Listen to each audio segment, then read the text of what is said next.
remind everybody that today's hearing is not a welcome place for demonstrations, and anybody who tries to disturb the proceeding is going to be echoed out.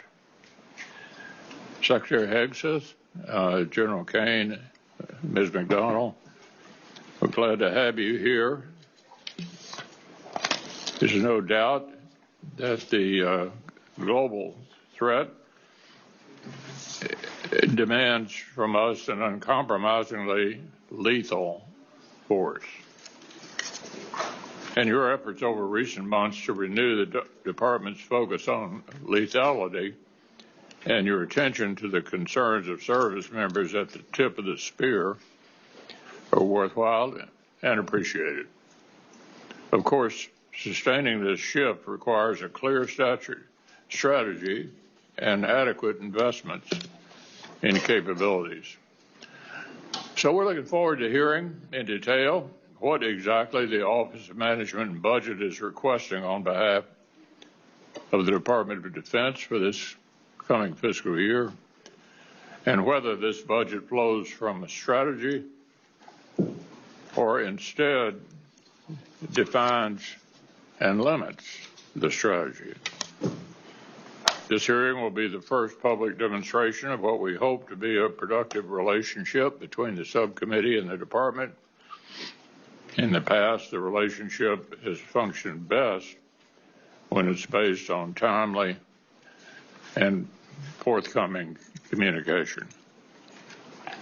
Last year, details from the department and the services about their growing requirements actually did inform the subcommittee's efforts to mark up a bill to provide the military with $18.8 billion in resources above President Biden's last request.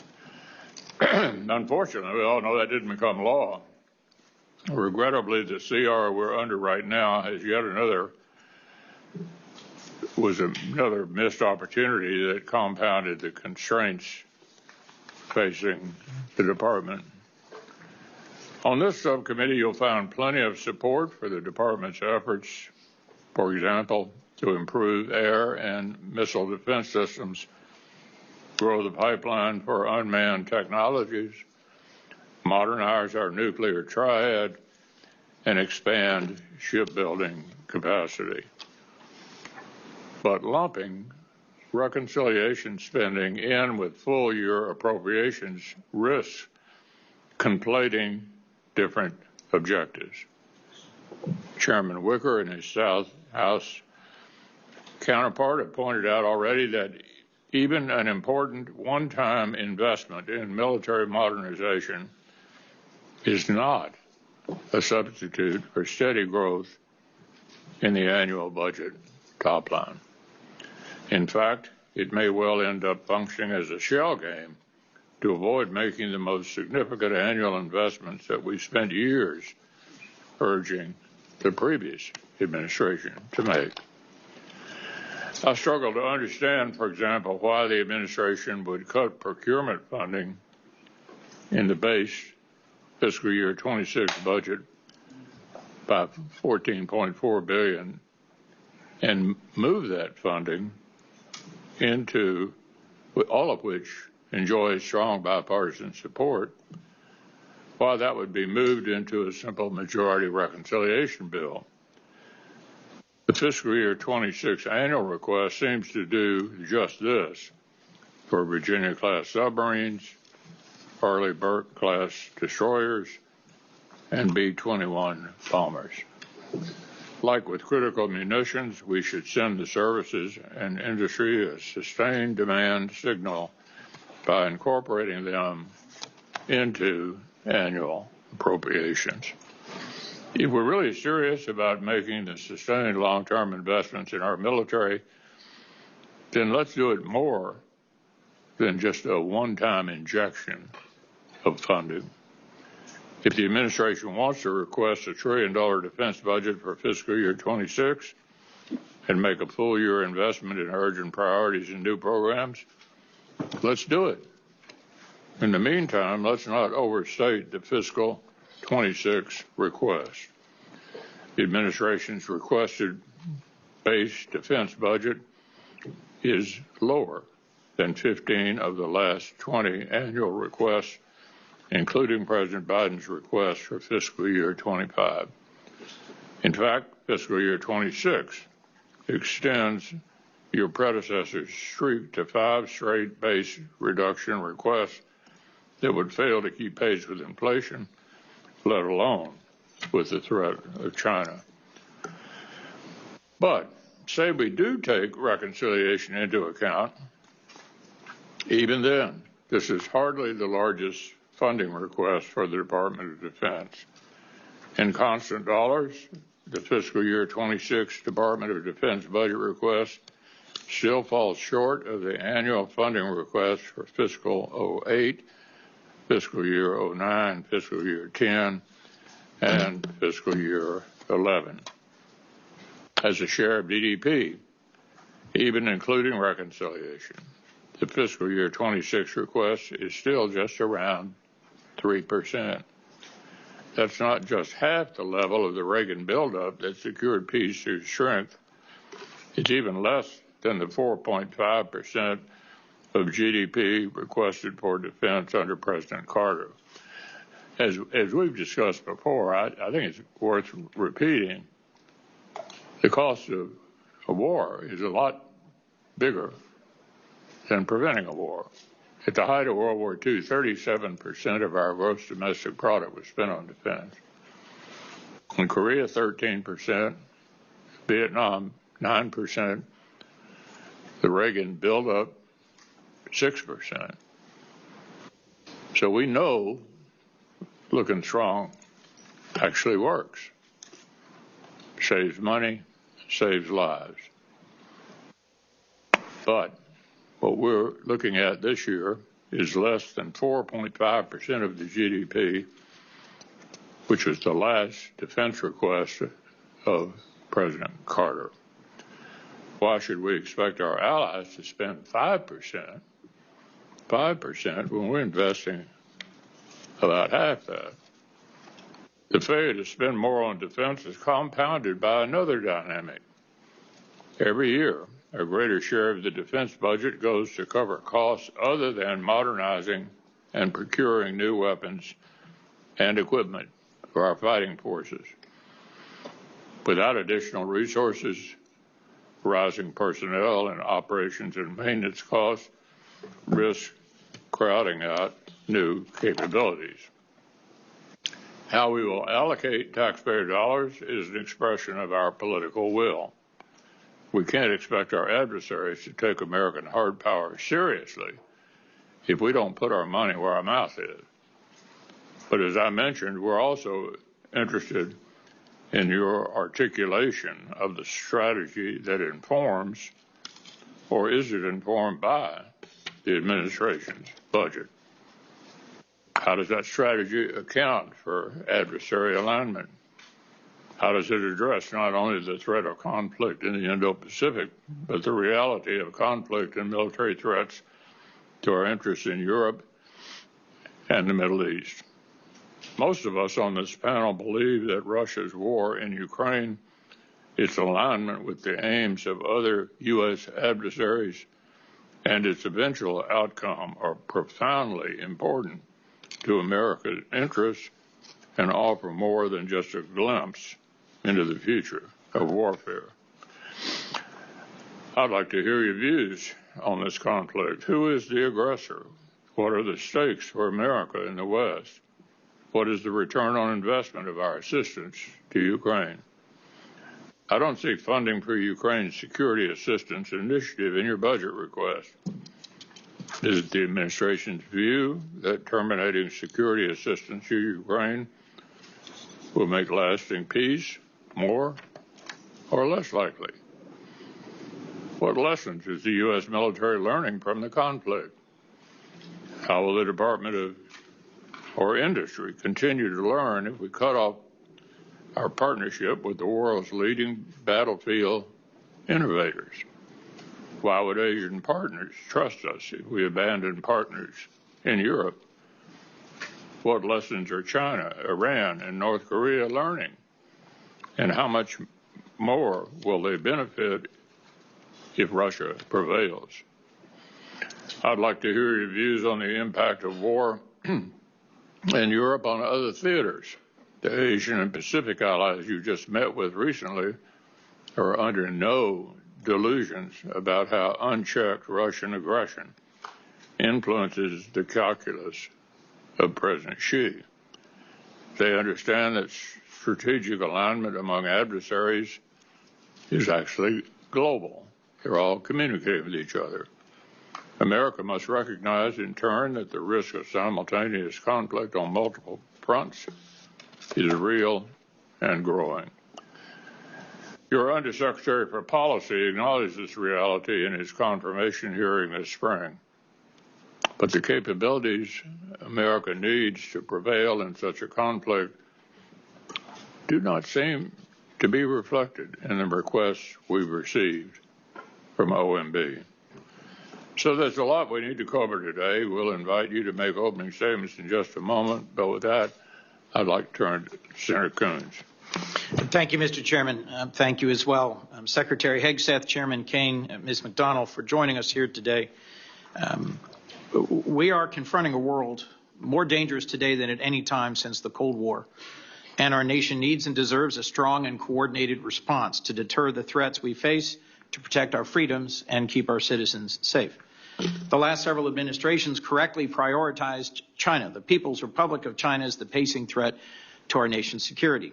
More recently, as the chairman just said, and as I strongly agree, China, Russia, Iran, and North Korea are increasingly aligned in ways that are making each of them more threatening to our national security. This is happening right now in Ukraine. Russia's aggression is buttressed by Iranian drones, North Korean soldiers, and Chinese components, technology, and funding. Ukraine's, though, not just a preview of geopolitics, it's also the future of warfare. And the pervasive electronic warfare and drone swarms we see on the front lines are lessons from which we must learn. We need to address the urgency of this moment, to unify our efforts, focus our precious time and money on what's important. Chairman McConnell and I are ready to do that with anyone interested in engaging in good faith, which is why it pains me to point out the obvious at this budget hearing, that in the face of these threats, the Department of Defense is more internally divided and beset by challenges of its own making than at any point in my memory. Let's start with the budget. Our Department of Defense and our troops are currently operating under a full-year continuing resolution for the very first time. The continuing resolution provides tens of billions of dollars less in purchasing power than under the previous administration. This does not deliver on peace through strength. No one on this subcommittee wanted this outcome. Mr. Secretary, we appealed to your office to timely and publicly oppose a CR as all previous secretaries had done. But you were silent. You never responded. That CR's cuts are forcing DOD to halt training and shrink exercises, and it fundamentally undermines readiness. DOD has made the CR worse by paying for DHS border activities with DOD funds meant for military quality of life. Money to repair buildings, to relocate military families, to keep the Navy's fleet operationally ready. Shrinking budgets will not speed up our acquisition system, complete kill chains, or deepen our magazines. We are falling behind thanks to some poor choices. It should go without saying that the People's Republic of China does not operate under a continuing resolution. The fiscal year 2026 request is no better. If you go to DOD's fiscal year 2026 page right now, this is what you'll see. This is what is currently publicly available. And the budget request was not much better. We were given this on Monday. More than a month after OMB's press release, we are still waiting for real budget details. This is officially the latest budget submission of the modern era. For anyone not versed in how this should go, at this stage, we would have received at least this, if not reams more. This committee, to do its job, wants to work with you on the details of exactly which programs and exactly which deployments and exactly which end strength you are requesting, so that in a timely way, we can complete our work and avoid another disastrous continuing resolution. But the department has been AWOL in the 26 debate as it was in the 25 debate.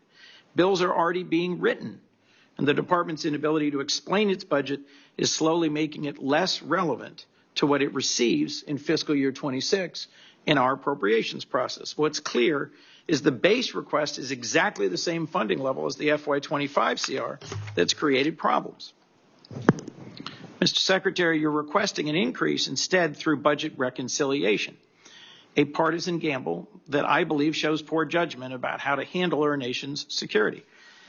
DOD's ability to take care of our warfighters should not be contingent on whether Congress can pass a bill that also explodes the national debt, gives billionaires tax cuts, cuts access to health care, in short, is controversial and uncertain. I think it sends a bad message to the U.S. defense industry about the uncertainty of appropriations for key systems at precisely the time we want certainty and we want more from them. Who wins in all this? Not the American people, our adversaries. Mr. Secretary, I'm also concerned that far more of your time so far has been spent inside the building on culture wars rather than outside the building deterring real ones. This administration began by firing a long list of qualified uniformed leaders without cause. The chairman of the Joint Chiefs, the chief of Naval Operations, the vice chief of the Air Force, the head of the National Security Agency, the U.S. military representative to NATO, the director of the Defense Health Agency, the head of the Coast Guard, and all of the Service Judge Advocates General.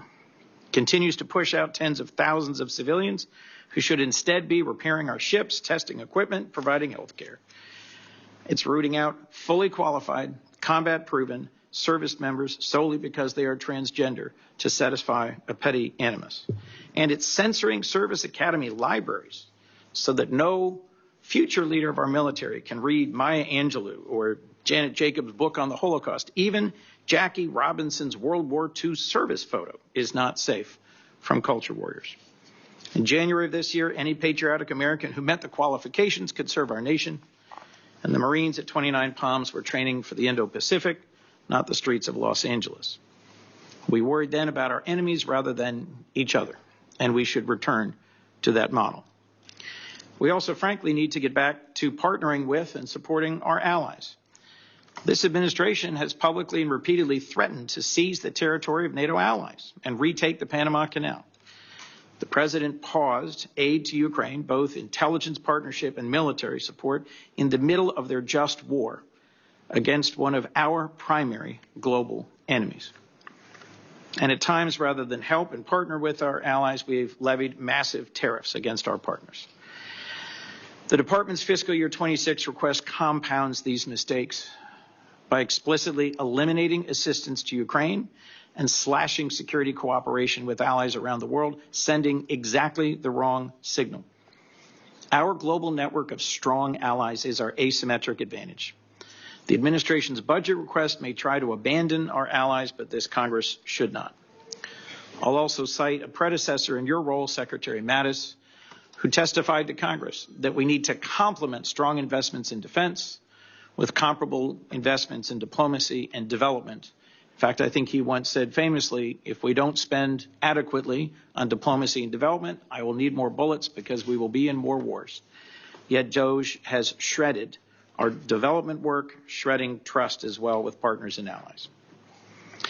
Last, I'm troubled by the chaos and poor judgment that have been on full display from the Pentagon front office. Mr. Secretary, you should not have shared operational details of U.S. military strikes on signal with other executive branch officials or personal acquaintances.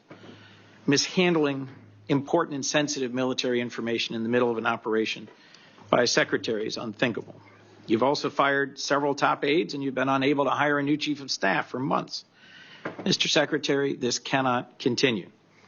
Your responsibilities to our troops and our nation are far too important. We cannot win the fight for the future without allies, nor deter China and Russia without a functional Department of Defense. And we on this committee simply cannot do our job without an adequate budget submission. I welcome partnership on these important priorities, and I look forward to discussing why we haven't been able to achieve that so far and where to go from here. Thank you, Mr. Chairman. Mr. Secretary General. Go right ahead. We're anxious to hear from you. Well, Chairman McConnell, Ranking Member Coons, distinguished members of the committee, thank you for the opportunity to testify in full support of President Trump's proposed fiscal year 2026 budget for the Department of Defense. I'm honored to testify today alongside General Dan Kaine, Chairman of the Joint Chiefs of Staff, and Bryn McDonald, who is performing the duties of DoD's Comptroller and Chief Financial Officer. We're also very proud to represent and serve our warriors and their families.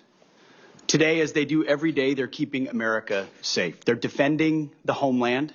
They're standing up to Communist China. They're working hand in glove with our allies and partners, and they are achieving peace through strength. This morning, I'd like to start by thanking this committee and Congress for your bipartisan leadership to give our troops a big pay raise in 2025. This included an additional 10.5% raise for our junior enlisted service members, E1 to E4. Thank you also for improving other initiatives that will improve quality of life for our warriors and their families.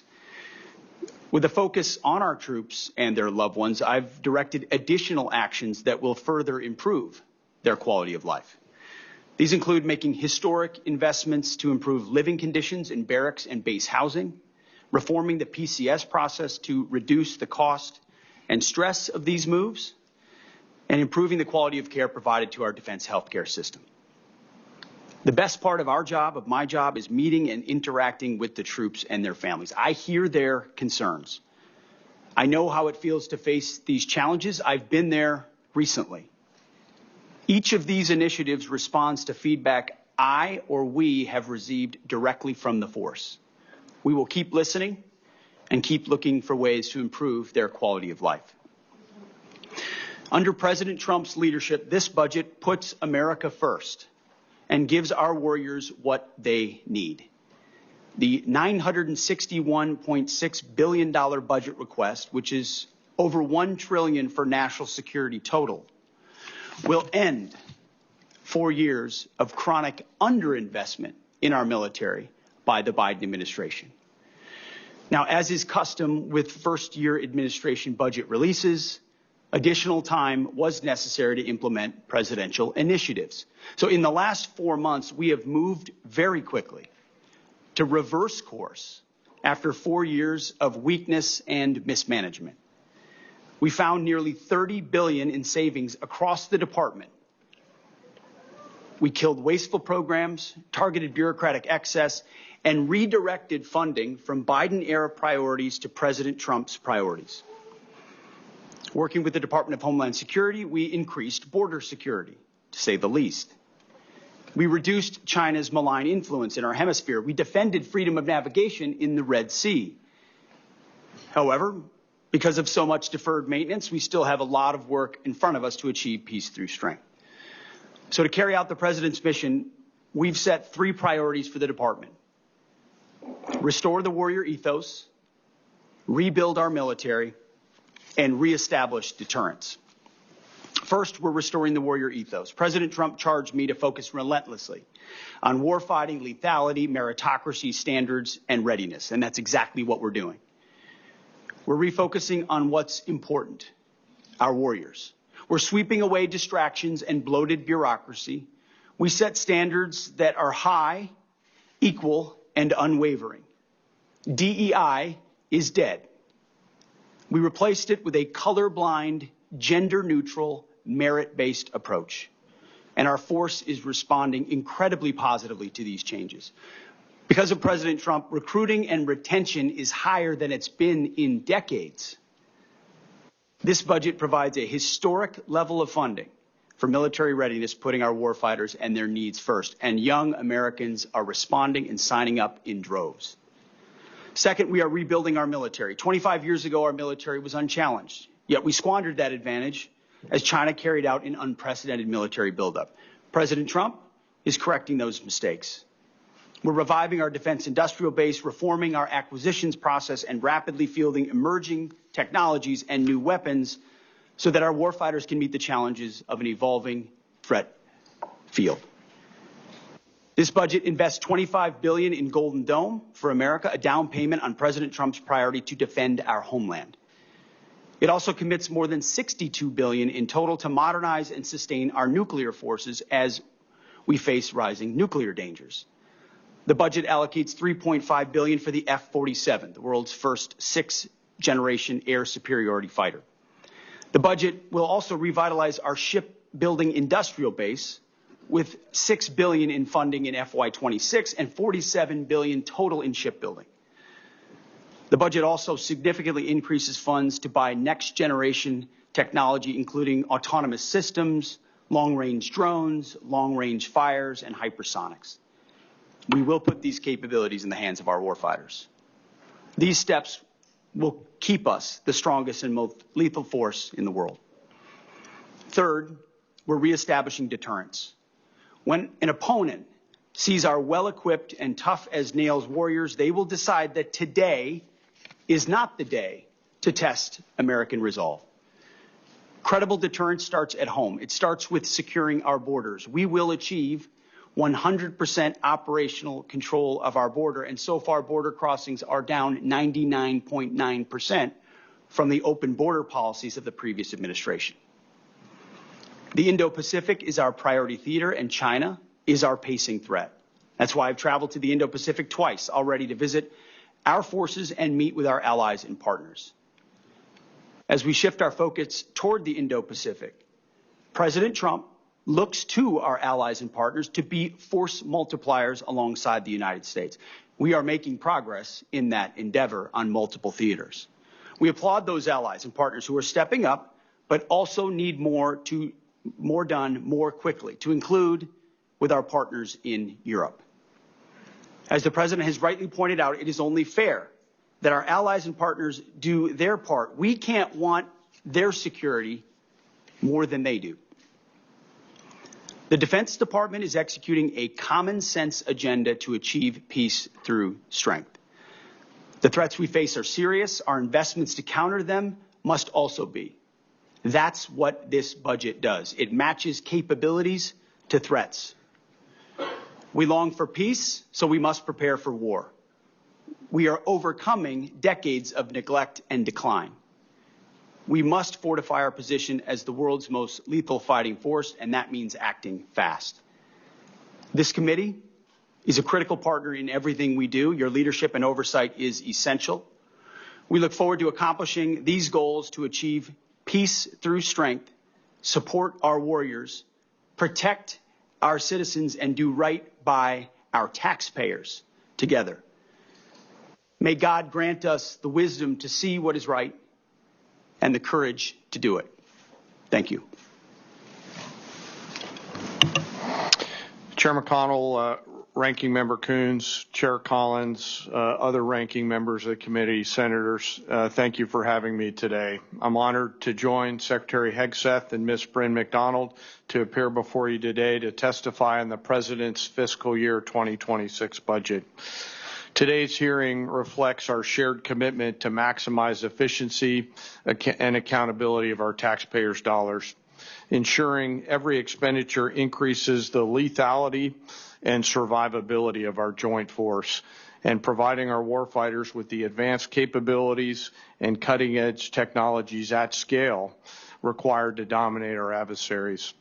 I've got deep gratitude for the leaders in this room and your commitment to helping deliver the capability and capacity required of our 2.8 million service members, civilians, and their families to deliver peace through strength. It's my responsibility as chairman to understand, advise, and integrate our joint force capabilities to confront the risks that we face worldwide. This demands a comprehensive understanding across every domain, land, sea, air, space, and cyber, across all the military services, every region of the globe, and all time horizons. It also requires making hard, informed decisions about where to recommend we prioritize our finite capital that you give us in order to determine and return the ROI on that capital. The President's budget enables a joint force to defend our great nation from adversaries, Mr. Chairman, as you said, seeking to do us harm. We're relentless in our pursuit of innovation and technology that allows us to hopefully deter war at every opportunity while ensuring that we're positioned to win should we be called upon to do so. This budget empowers the joint force to get after the Secretary's 3 pillars, as he mentioned, restoring the warrior ethos, rebuilding our military, and reestablishing deterrence. We intend to deliver that through ensuring that the joint force is properly armed, globally integrated, and ready to go. As I mentioned, the President's budget invests in our warfighters. To win on the battlefields of the future, our forces must be properly armed now, at scale, with the right mix of capabilities: lethal, modern, reliable, and survivable. Victory requires people and platforms that will allow us to overmatch the enemy, systems that will work under the most harshest conditions, and technologies that will give our warfighters a lethal edge. The budget gives us the necessary tools to reinvigorate our national and defense industrial base. And our nation is full of incredible talent. We need every bit of it to support the warfighters' demands. This budget also helps the joint force to become more globally integrated. We are relationship entrepreneurs in the joint force, not only working together with our military, but our allies and partners, the interagency, and industry to deliver the capabilities that we've got to have. Finally, the President's budget reflects our mandate to be ready, always on the account, anticipating the next fight, not fighting the last fight, in order to deliver for our force and their families. And our force and our families are most important part. This budget makes meaningful investments in our service members and their families, improving quality of life, housing, and medical care, and the moving process. As long as our most precious asset, our people, are properly armed, integrated together, and ready to go, our citizens will be defended, our enemies deterred, and our nation safe. Speaking of keeping our nation safe, I want to highlight the gunnery sergeant behind me, the senior enlisted advisor to the chairman, who after 37 years of selfless service to the nation and as the nation's highest ranking enlisted service member, will retire from the service later this month. And he and his wife, who's also a Marine, have gone all in over and over again. It's an honor to serve every day alongside some of the most extraordinary warriors, civilian teammates, civil servants, and our families in this nation have ever known. I assure this committee that the Joint Force remains committed and ready to go. With your continued support, we'll maintain the competitive edge that we need to have. I'm also reminded to always remember our deployed service members right now and their families who are right now, as we sit here today in this hearing room, out there doing our nation's business. And I would ask us all to remember our fallen and their families who continue to show us what right looks like. I thank you for the Congress and this committee for the support, and I look forward to your questions. Thank you, General. Mr. Secretary, probably won't surprise you, but I'm going to start with Ukraine. And I'm going to ask you a series of questions, but I don't want you to linger on any one of them, but answer the series of questions in one answer. Number one, who's the aggressor and who's the victim in the conflict? Russia's the aggressor. Which side do you want to win? As we've said time and time again, this president is committed to peace in that conflict. Ultimately, peace serves our national interests, and we think the interest of both parties, even if that outcome will not be preferable to many in this room and many in our country. Which side is President Xi pulling for? Well, as was stated by both of you, we obviously understand, unfortunately, under this administration and the policy, under the previous administration and the policies they pursued, it has driven Russia and China closer together.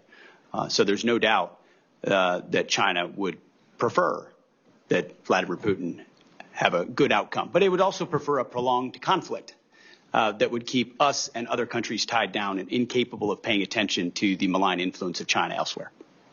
One thing I'm sure we agree on is we don't want a headline at the end of this conflict that says Russia wins and America loses. And given the fact that all of our adversaries are communicating with each other, that's extremely important if we're going to continue to play the role in the world that the vast majority of members of Congress think we should still play, particularly now that our adversaries are more significant than they have been since the Berlin Wall came down. With regard to the money we're spending, what's the return on the investment of our security assistance to Ukraine?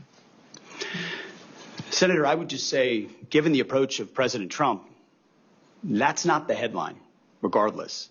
The previous administration, under the Obama administration, Crimea was invaded, and we gave them blankets. Under President Trump, during his first term, he gave the Ukrainians javelins, and the Russians did not invade. Under Biden, the Russians did invade, and aid was slow-walked incompletely, and as a result, it became a gridlock. Thankfully, the javelins that President Trump provided actually stalled the Russian advance. Now we are at a place where Vladimir Putin knows that President Trump is strong. He knows his word means something, and as a result, a negotiated peace in Ukraine makes America look strong, makes us look like we understand the state of the world and where we want to be focused, even if we understand that Russia's the aggressor, and we applaud the efforts of the Ukrainians. There is a moment where you have to recognize what exists on the battlefield and that a better outcome is a negotiated peace to stop the killing and stop the slaughter. And our budget reflects that perspective. If I may, Mr. Secretary, I'm not here to defend the previous administration.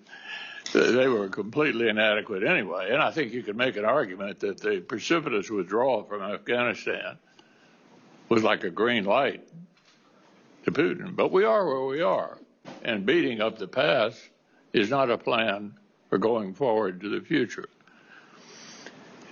What has benefited the United States, I think you would agree, 38 different states have produced weapons or parts of weapons out of the money that the Ukraine supplemental package passed last year.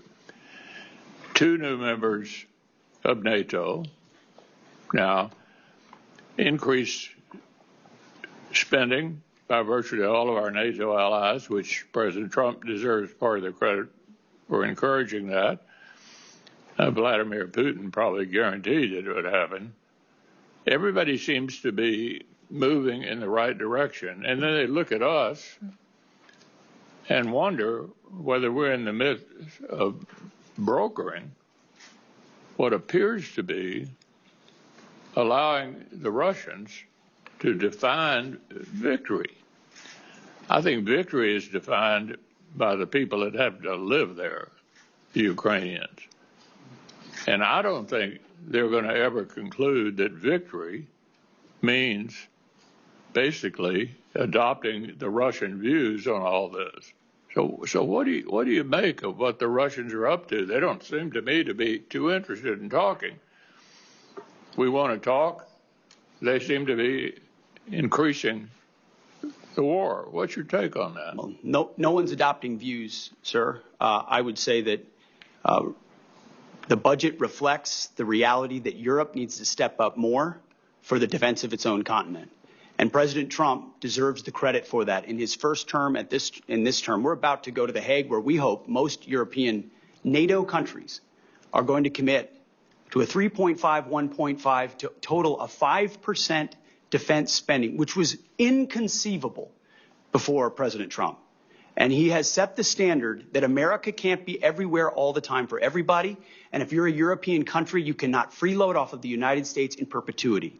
You are our allies and our friends, and we will stand with you, but you need to stand up in times of peace and in times of war. And this budget reflects that it's long overdue Europe does more, and that we be strategic about the outcome there, even if it's not preferable for all parties, so that our focus can turn, as was mentioned by everybody thus far, to the Indo-Pacific and our pacing threat, while Europe ensures peace on that continent. And so the budget is meant to reflect that reality. It includes hard choices. But that's been one of the things we're trying to do in this Defense Department, is make some of those hard choices alongside President Trump. Yeah, the only thing I would say to conclude this before turning over to Senator Coons, relitigating the past, it seems to me, is not helpful.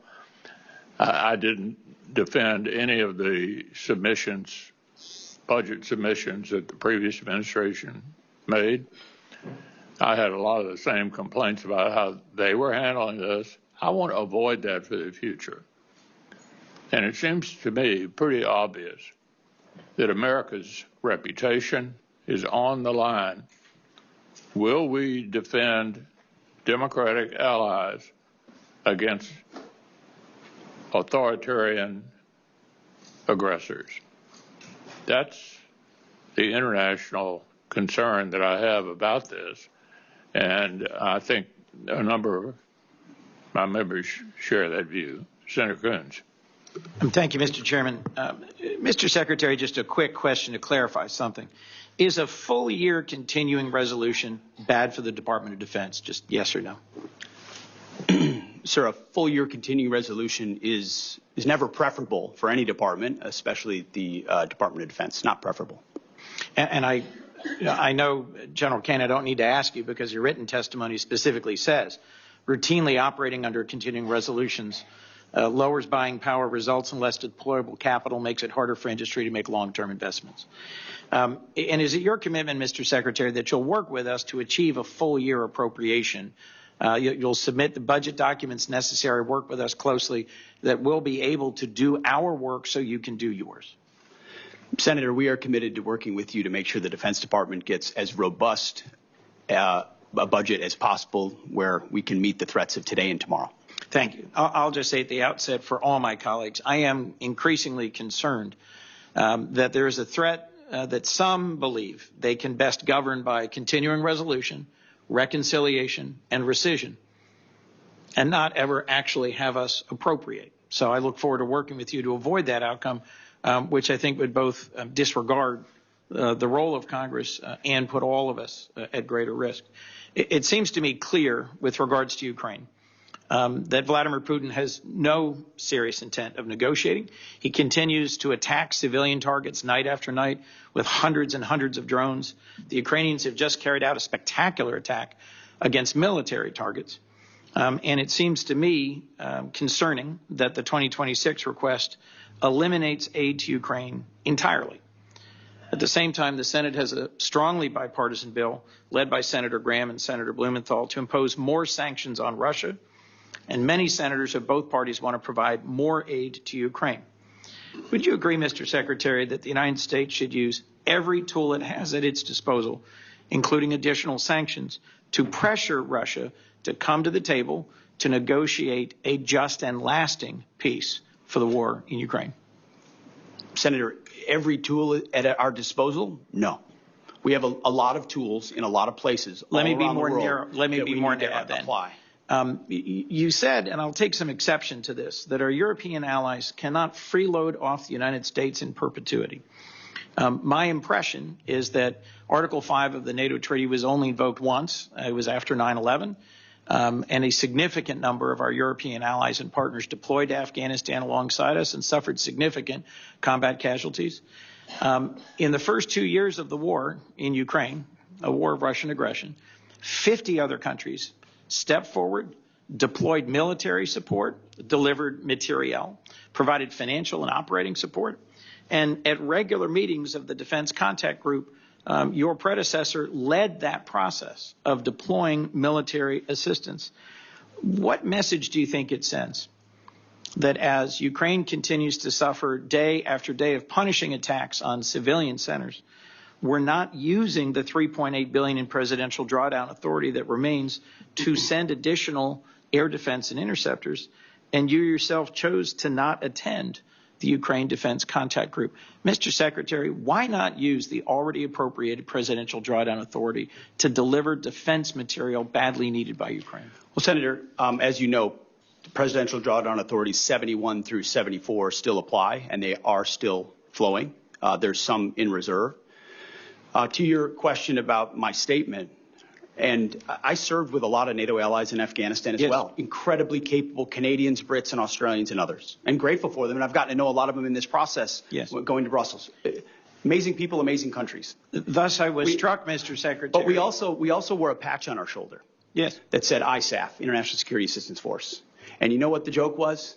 That it stood for I Saw Americans Fighting.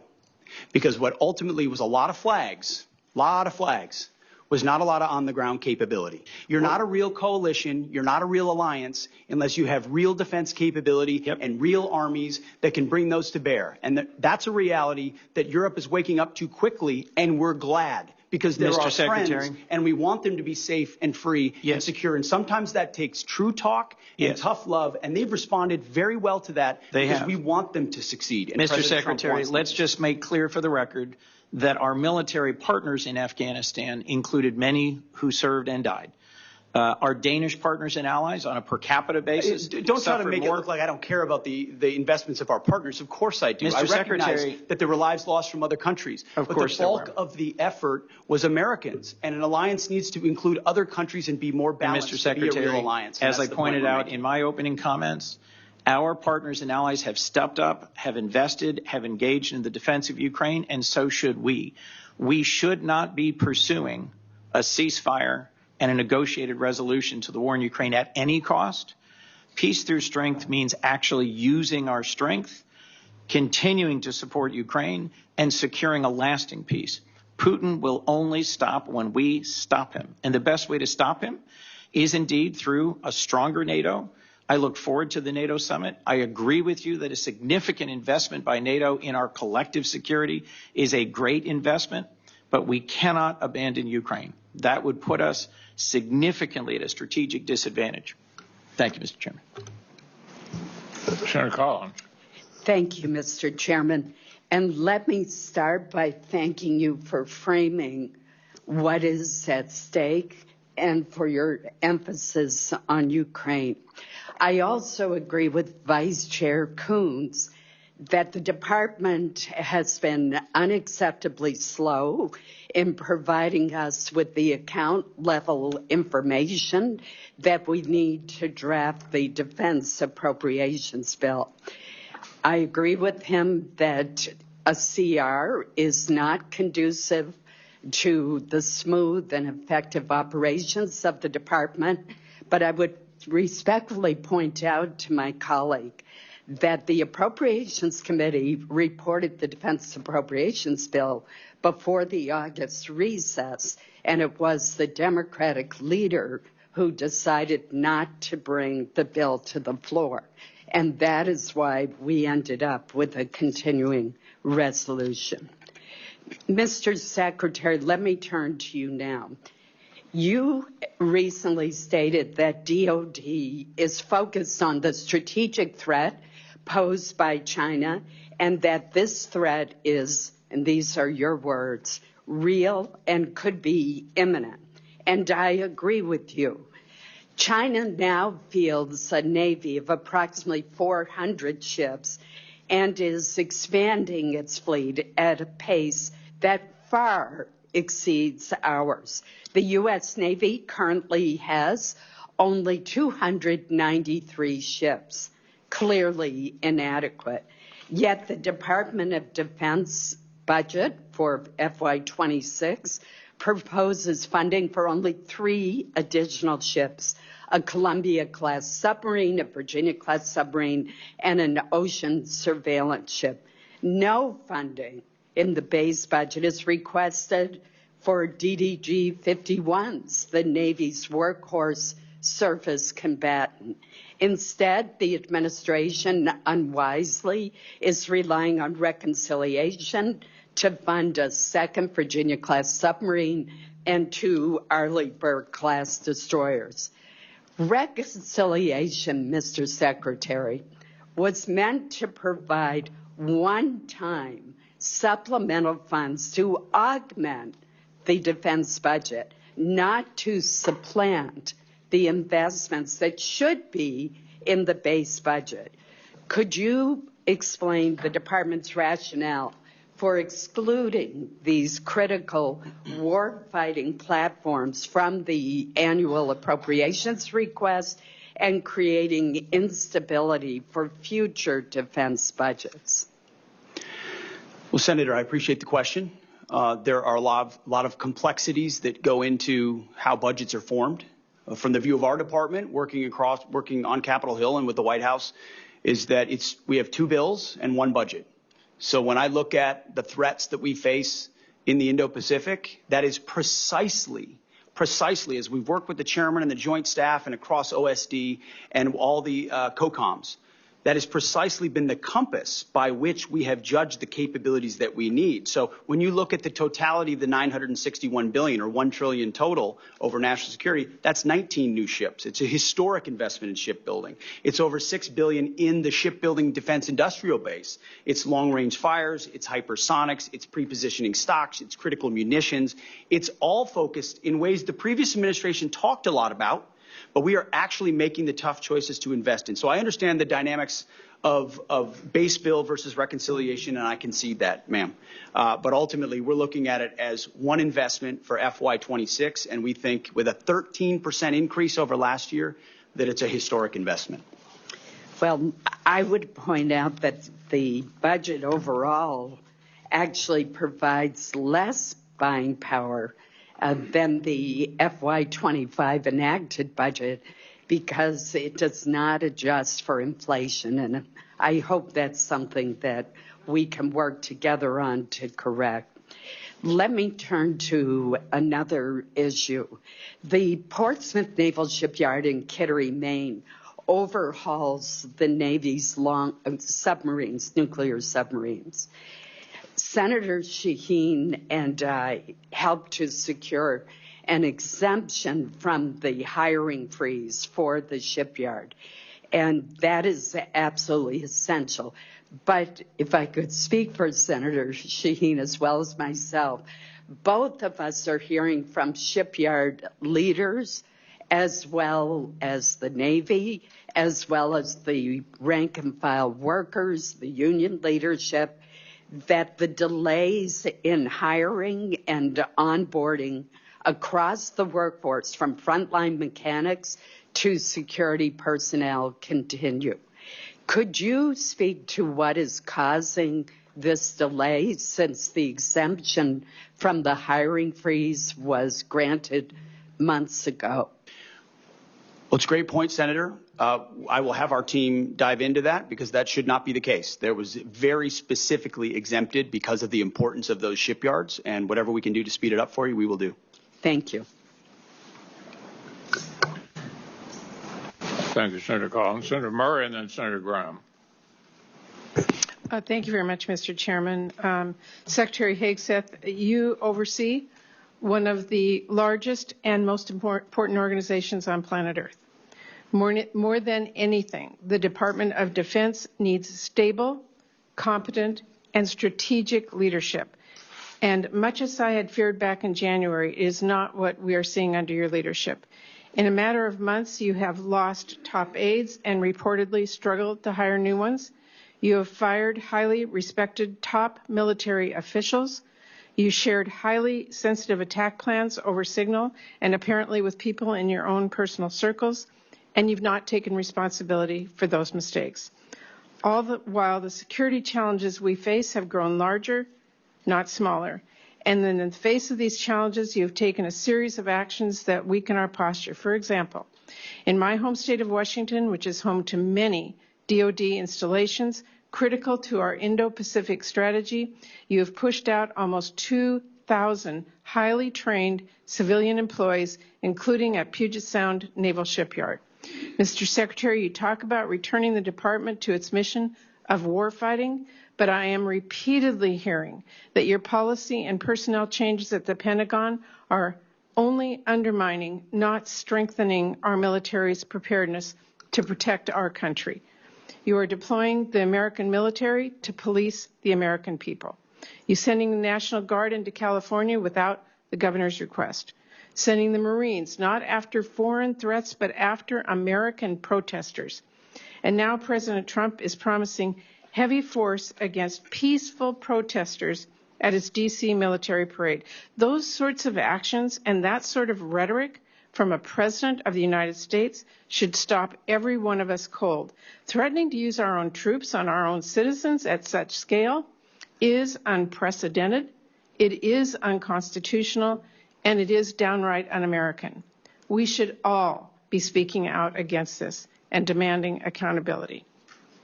Now, Mr. Secretary, I have to say, for people who tout their commitment to transparency and efficiency, I've never seen an administration more bent on hiding basic facts from American people. Your department has been unresponsive to congressional inquiries and oversight requests, all the while you are working to muzzle the free press, denying journalists access to the Pentagon press corps. Now, before I turn to my questions, let me just note, it is now mid-June, and we only, just a few days ago, received some, but not all, important portions of your budget request. It should not have taken this long to get this request, and we do still need to see the justifications in order for this committee to do its work. We're missing those. Not having a full budget at this juncture is really unacceptable. So I am deeply concerned. So let me turn to my questions, and this is important. This administration has put the civilian workforce under attack from day one, encouraging resignations, firing probationary employees, instituting hiring freeze, requiring OPM to approve any new hire one by one, and now, new last week, requiring prospective employees to explain how they would, quote, help support the president's executive orders and policy priorities. We have spoken with military installations across our country. Almost all of them have been forced to fire skilled civilian employees who are badly needed. And all of them also have hundreds, and in some cases thousands, of new hires ready to bring on board, but now have to individually be reviewed by OPM, apparently to ensure that they support the president's priorities. Secretary Hegseth, I want to know, and keep your answers short, I have limited time, will you be firing more shipbuilders, yes or no? Senator, we haven't fired shipbuilders. We've offered through a right sizing of our civilian positions, which everyone in this committee would acknowledge that the Defense Department has had a bloated bureaucracy for a long time, have given a voluntary process by which some people can choose to take a DRP. I'm just asking you so a it's question. not a firing of shipbuilders. Okay, That's a totally disingenuous characterization of what our department is doing. We are focusing on shipbuilding. Mr. Secretary, do we need more or fewer shipbuilders? We are investing historically in our shipbuilding defense industrial base and workforce and ships in this budget, more than anything the previous administration ever did. So, well, you managed to fire highly skilled workers, including my home state of Washington, for no reason. So let me just say, the Navy needs welders, not people who can recite a president's executive orders. If the Navy wants to hire a qualified candidate for the role, but that candidate happened to vote for or donate to Democrats, would they be hired? Senator, there's never been a litmus test for hiring welders. Well, if you can weld, you can work at the Defense Department. That is what they are being asked. And Mr. Secretary, I just have to say, we need to drop the politics in our military. We need to hire the best people. We do not need to force them out. That is simply the case at this point. Now I'm out of time. Thank you, Mr. Chairman. Senator Graham. Thank you. Welcome. One of the things you're trying to do is hire people based on merit, right? Yes, sir. You could care less if they're libertarian, vegetarian, Democrat, Republican, as long as they can do the job? Yes, sir. Okay. All right. More people are joining the military now than any time in recent memory, right? Yes, sir. So the situation described by Senator Murray is not being viewed by other Americans because they're signing up in droves. Senator, there's been a historic surge. You know why? Because they think you're a winner. They think you're going to lead. They think you're going to have their back. That's why they're signing up. Keep doing what you're doing. Now, do you agree that the world kind of miscalculated Hitler in the 20s and 30s? Certainly did not understand the scope of the threat. Yes. Like the guy wrote a book, I want to kill all the Jews, and nobody believed him. You remember that? General Kaine, is that a fair statement that the military-industrial complex of the 20s and 30s really didn't miscalculated Hitler? Yes, sir. The danger of that is like 50 million people get killed. So let's don't do that now. As to Iran, they say they want to kill all the Jews. Do you agree with them? I believe they mean what they chant. Yes, Senator. Do you agree with that, General Kaine? Sir, I think they've got some agendas for sure. Well, is that agenda to use a nuclear weapon against Israel? Sir, I think they would potentially. They had a nuclear weapon. Would they use it against Israel? In your professional military judgment. Sir, I think they'd use it to pressure Israel. I don't know whether they would use it. Well, is it 50-50, 60-40, 70-10? What is Sir, it? I don't know what the percentage is. Well, you can't be wrong, can you? What does Israel think? Sir, I think they think they would potentially. What do you think, Mr. Secretary? If they had a nuclear weapon, would they use it to wipe out Israel? I think Israel believes, quite understandably, Do you believe that? That it is an existential threat to their existence. That? Hold on, and in the hands of the wrong Iranian, a cleric or a radical, that they would seek to use. Well, is this a radical cleric that exists there today? Well, as of if right he's now, not, yes. who the hell would be? So I'm trying to get everybody to think, let's don't do what we did in the 30s. They're going to use a nuclear weapon if they get it. Are they trying to build a nuclear weapon versus a peaceful nuclear power program, Mr. Secretary? Have the Iranians been trying to build a nuke? There are plenty of indications that they have been moving their way towards something that would look a lot like a nuclear weapon. Does China intend to take Taiwan by force if necessary? We don't believe they've made that decision yet, but certainly if you look at their exercises that they're performing in that area, they what do you look a lot think, like General what that would Kaine? look Do you like. think China is intent on taking Taiwan? Sir, I think it's not to split hairs, but I think it depends on what you define take. I think if take it over. I think if they could get them their way, for sure. Do I think they're going to use military capability? Maybe, maybe not. Do we need to be prepared for that? Yes. Okay. Is Putin going to stop in Ukraine? I don't believe he is, sir. I think he'll. What do you think, Secretary? Is he going to stop? Remains to be seen, Senator. Well, he says he's not. I mean, this is the 30s all over. It doesn't remain to be seen. He tells everybody around what he wants to do. Are you familiar with his military buildup in terms of armaments? It's well beyond what we need to do to take Ukraine. Listen, I like what you're doing. I just think we got to get this stuff right. Iran cannot have a nuclear weapon because they'll use it. They're homicidal maniacs who are religious Nazis. China is an expansionist power who will take Taiwan if we don't deter them. Russia will dismember Ukraine and keep going if we don't stop them. Radical Islam, are they still out there, General Kaine? Sir, I think there are still folks that would do America harm. So is ISIS dead? No, sir. Is Al-Qaeda dead? Mostly, and dying more every day. Yeah, but are they still out there trying to get here? Yes, sir, to a certain extent. So the threat of radical Islam is still real to the American people? Yes, sir, if allowed to scale. We work hard to not allow that to happen. And how you do that? You hit them over there before they come here, right? So we have a variety of ways, as you know. It's better to have partners than do it by yourself? Always, sir, yes. Okay, so go over just a little bit. The point is radical Islam is out there. They're trying to get here. Mr. Secretary, if they had a nuclear weapon, would they use it? Would Al-Qaeda use a nuclear weapon if they had one? Senator, a nuclear weapon in the hands of Al-Qaeda would be a very bad thing. Is there a whole lot of difference between a nuclear weapon in the hands of Al-Qaeda and the Ayatollah in Iran? I don't think so. They just have a different religious reason to do it. The point is these budgets are important, but we need to up our game. We need to build more ships because China's building more ships. So we need to hit the enemy before they hit us. We need the ability to project. As to final thought, as to Russia, China buys and India buys 70% of Russia's oil, Mr. Secretary. Are you familiar with that?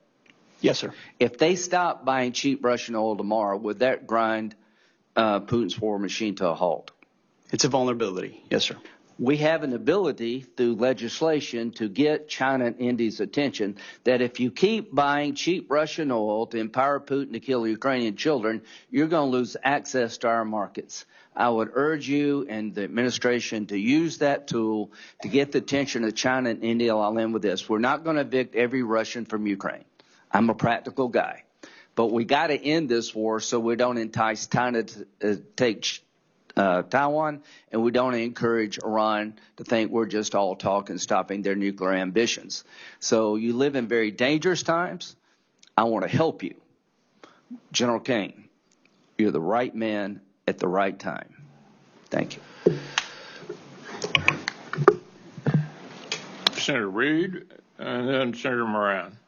Thank you, Mr. Chairman. Welcome, Mr. Secretary, Mr. Chairman. Mr. Secretary, you have already ordered 4,000 National Guardsmen into Los Angeles, plus 700 active duty Marines. That's against the advice and opposition of the governor, the mayor, and the chief of police of Los Angeles. And these forces are in addition to 11,000 military personnel, active duty and National Guard, that have been deployed to the southern border in support of customs and border protection.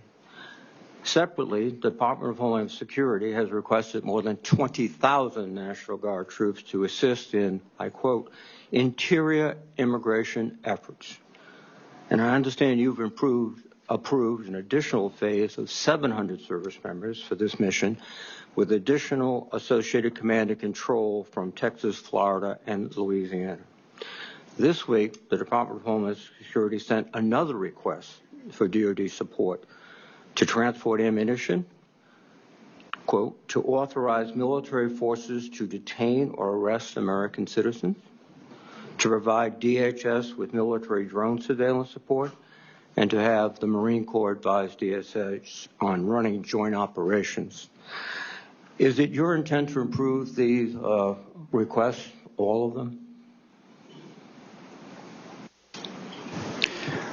Well, Senator, we very much support President Trump's focus on defending the homeland on our southern border, as well as supporting law enforcement officials doing their job in ICE in Los Angeles who deserve not to be assaulted, accosted, and rioted while rounding up one of the 21 million illegals allowed in as an invasion under the previous administration. Are you prepared to authorize DHS to use drones and also to authorize military forces to detain or arrest American citizens? Senator, every authorization we've provided the National Guard and the Marines in Los Angeles is under the authority of the President of the United States, is lawful and constitutional. They are assisting in defending law enforcement officers and law enforcement facilities. So the answer is yes. In the execution of their job. The answer is yes. In the city of Los Angeles. How are you paying for this? Is this done on a reimbursable basis by the Department of Homeland Security, or is the Department of Defense paying for this? As we mentioned yesterday, a lot of this we are paying for, and some will collaborate with DHS on. And how is that done given a CR which restricts your spending dramatically? What are you taking from? Readiness? Well, as we acknowledged, and I can pass to my colleague Bryn, who knows the details on this, but in 2025, where we took from, we have completely refunded and then some in the FY26 budget. Your whole ethic seems to be revolving on the lethality of the military force. How is this operation with Marines and National Guardsmen improving their lethality?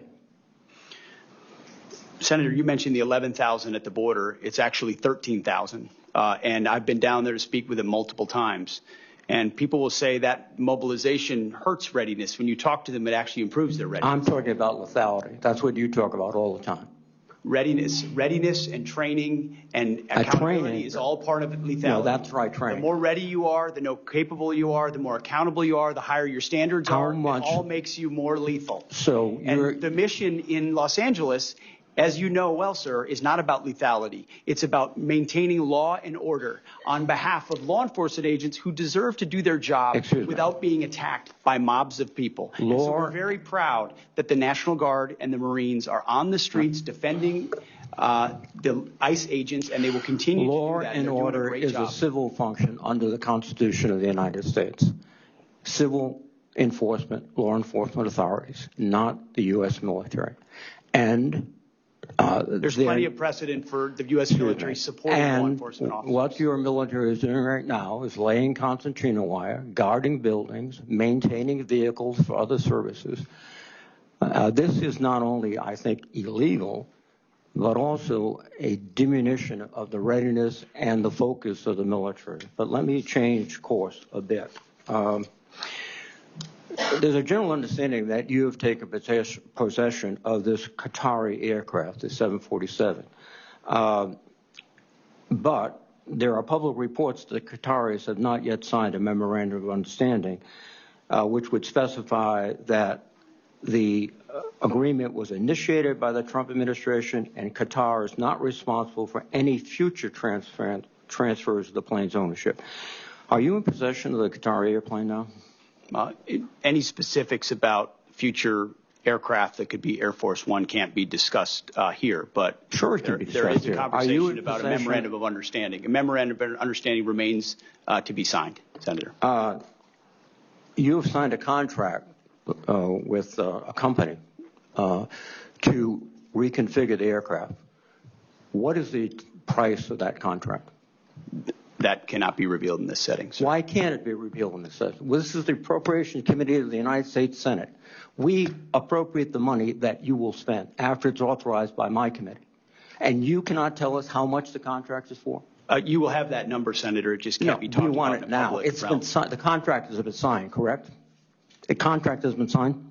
The memorandum of understanding is not complete. I'm talking about the contract with the American contractor. Has it been signed? It's nothing on that front that I'm aware of is being executed. Well, that's contrary to what we've all heard. Second thing, what's the delivery time in the contract? Again, the delivery time of anything of that sensitive nature is not for public consumption. Can you tell me the delivery time for the Boeing aircraft that were being prepared for Air Force One? Was that in the contract? One of the problems is that the way we actually procure aircraft in this country takes so long that when it's ordered, it's 7, 8, 9, 10 years late, requiring the necessity for a stopgap alternative. Well, no. What you've just said is that the Boeing information was public knowledge. The delivery date, the cost overruns, but this is not. Because this is not only a bad deal for the American public, it is just it's gratifying the president's ego. That's all it is. Thank you.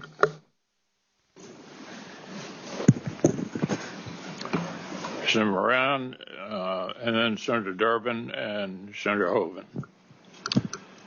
Chairman McConnell, thank you.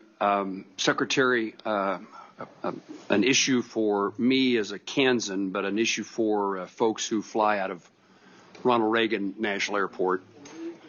January 29th, Army Black Hawk helicopter and a commercial airliner arriving at DCA from Wichita collided midair. I know you're aware of it. You were involved in responding on the night of the accident, January the 29th. It killed 67 individuals, many of them Kansans. I want to hear a confirmation from you. Since that flight, I ask, as did the Department of Transportation, the FAA, that the helicopter flights emanating from the Pentagon be put on pause. It's my understanding from information from the Army is that since January 29th, 7 flights have taken off and landed at the Pentagon. 6 of those flights occurred during periods of high volume at DCA. One of those aircraft caused 2 different commercial flights to abort landing on May the 1st. And since this latest incident, I understand that all flights have been halted. My question is, will you commit to maintaining that restriction on all non-essential rotary flights, including VIP transport from the Pentagon until the Department of Transportation, the FAA, determines the safe way in which that can be done, if there is a safe way? Senator, that was a very tragic incident, which can never happen again. We initiated an investigation immediately, worked directly with the Department of Transportation immediately. They've taken the lead on it. In real time at that moment, we even stood over maps and looked at routes to make sure we were ensuring that routes of Blackhawks were away from the flight path so that it didn't happen again. There are essential reasons why you may need to move along a corridor similar to that, but There is no authorization for VIP or convenience flights along that route. That is not the case and will not remain the case. You have our assurance that I'm working with Secretary Duffy very closely to make sure that the only flights that would be, even in a modified path, would be those that are necessary and authorized. And that ban, except for that ban on non-essential flights, including VIP transportation, remains in effect until Secretary Duffy reaches a conclusion if it's possible to fly safely.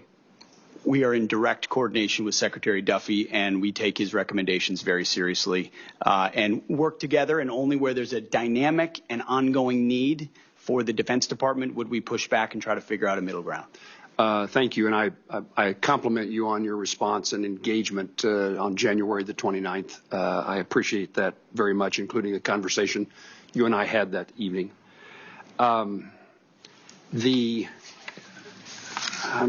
There's so many national and international issues I want to talk to you about, but I also want to make certain that some things that no other member of this committee would ask about a circumstance that I've encountered in Kansas, and we've sought the Department of Defense's help, and we're fighting, in my view, we're fighting the bureaucracy.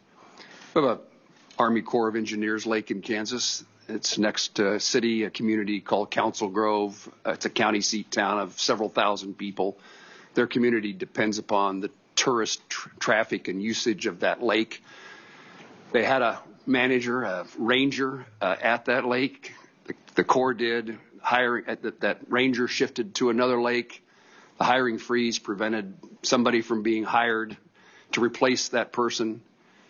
The Secretary of the Army, I appreciate his cooperation, signed a waiver to allow the hiring, but now have been told weeks to months for the Army Corps of Engineers to go through the hiring process to replace the person. And if I could get your attention or your staff's attention to see if there is not a faster way.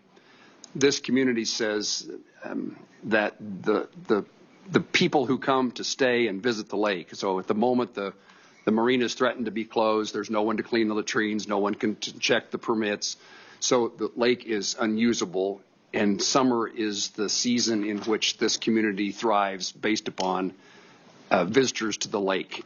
And I was told by the Army Corps of Engineers they had the person they wanted to hire. That person had applied, but the hiring freeze prohibited him from being hired. And they have people in mind to be the seasonal employees to do the seasonal work at the lake. But now the bureaucracy, my word, not anybody else's, I suppose, the bureaucracy of the Army Corps of Engineers delays this even weeks or months longer. The season, we've already missed Memorial Day. Can you help me? This is an issue we were made aware of almost in real time, and the Secretary of the Army was very responsive. He was. And I'm actually meeting, as it happens today, with the Director of the Army Corps of Engineers to, across the board, identify where this is happening and free it up, so it'll get special attention. I appreciate that very much. The season is fast dissipating for the success of that community's economic well-being. It was reported that the Pentagon is or has diverted anti-drone technology intended for Ukraine to the U.S. Air Force in the Middle East. And the explanation for that was the safety and security of our military men and women in the Middle East depend upon this technology. And I assume no one can argue with the importance of protecting our military. Was there a precipitating factor that caused that circumstance to be, that move to be necessary? And is there any plan to provide Ukraine with the necessary technology to replace that those anti-drone defenses? Senator, as you know, the Middle East is and remains a very dynamic theater. In the interest of putting America and Americans first, we're going to surge counter-UAS systems to our troops and our bases and our places first if we think there's a potential for a threat. And considering the environment there right now, that has been and will continue to be a priority for us. What about the capability of resupplying or reinserting that technology into other places, including Ukraine? Is the capacity just not sufficient to do that? We would have to review the capacity, but it's one of the challenges of all the munitions that we've given to Ukraine over these last 3 years. Is it's created some challenges in other places. I can imagine that many things are frustrating to you as they are to me, and one is our inability to have a supply chain sufficient to meet the global demands of the United States military in our country. And it is a focus that I heard you say in your testimony is one of yours. And our safety is dependent upon a private sector supply chain necessary to meet all needs, in my view, including those of supporting Ukraine. I'm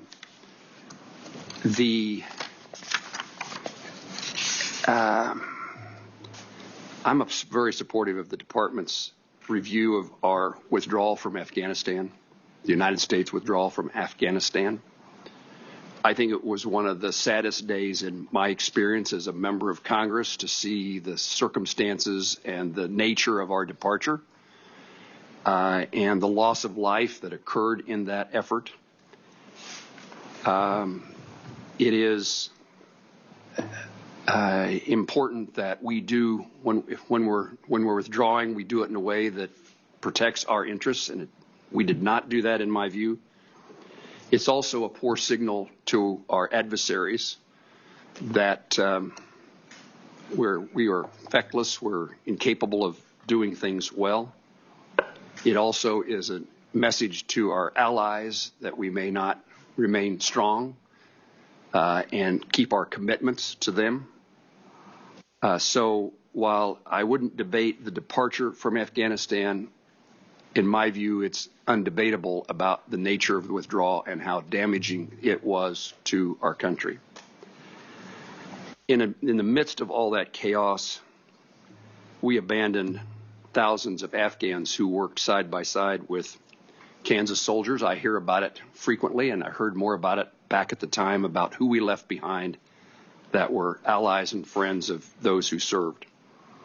Can you help fix the problem of those who are in limbo, who were our Afghan allies, and their status either here in the United States or their status waiting to come to the United States? What should be our policy?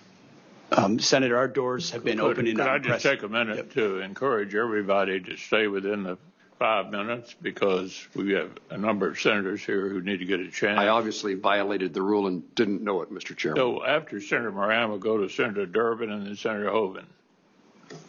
Mr. Secretary, I'll follow up with you. Okay. My turn.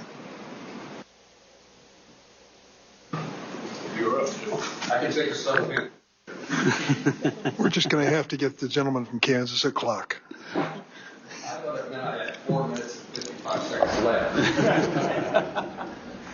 Mr. Secretary, I was surprised to learn that medical research has discovered the probability that men and women who serve our nation develop certain cancers more prevalent among them than the general population. Are you aware of this?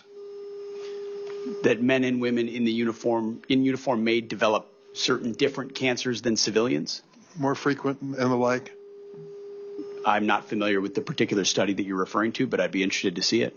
Also, I learned at the same time that brain injuries are particularly prevalent among some members of our military. And understanding the violence of that experience, it's not a surprise. But it does have long-term impact. Were you aware of that?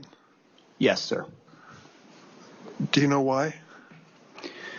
Well, decades of deployments to places where explosions, large and small, happen on the regular basis, and certain people are right next to small explosions on a regular basis or big explosions in one incident, or they have a duty MOS, like you're an artilleryman, where the constant thud of that alters the physical aspect of your brain in ways that we don't fully understand, but we know are caused by that service. So we're very aware of that. Do you feel a special responsibility as Secretary of Defense representing these services and the men and women who are part of them to make sure that we get as quickly as we can to the bottom of this and figure out what we can do, if anything, to reduce the likelihood of additional cancers or brain injuries? Senator, I served with a lot of men who were affected by, in a lot of ways, by those types of symptoms, including symptoms that led to the taking of their own life.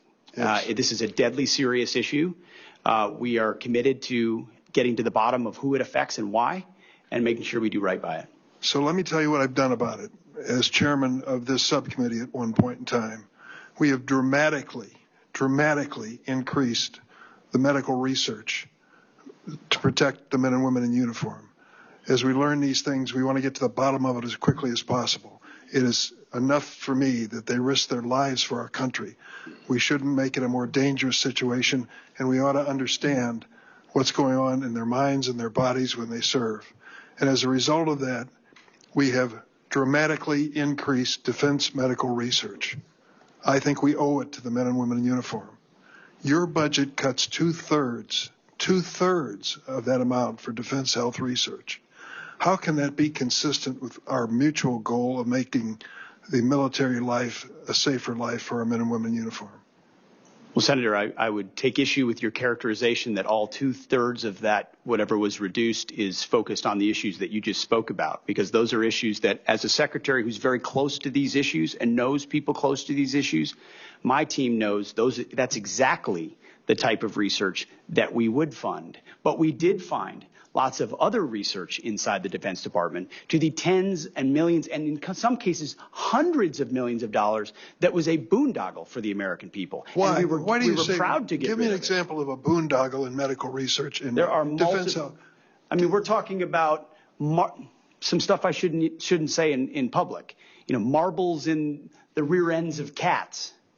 Tens of millions of dollars, things that don't have like the a connection to what you're talking about. So I like the 350-year-old Social Security check that the president told us. Senator, I respect completely the issue that you're speaking with, and this department couldn't be more sympathetic to that and ensure that it's funded. But the Defense Department has been a place where organizations, entities, and companies know they can get money almost unchecked to whether or not it actually applies to things that happen on the battlefield. That's what we worked very hard to find in ways that other secretaries have not. Let me tell you, this committee and others talk about waste, fraud, and abuse all the time.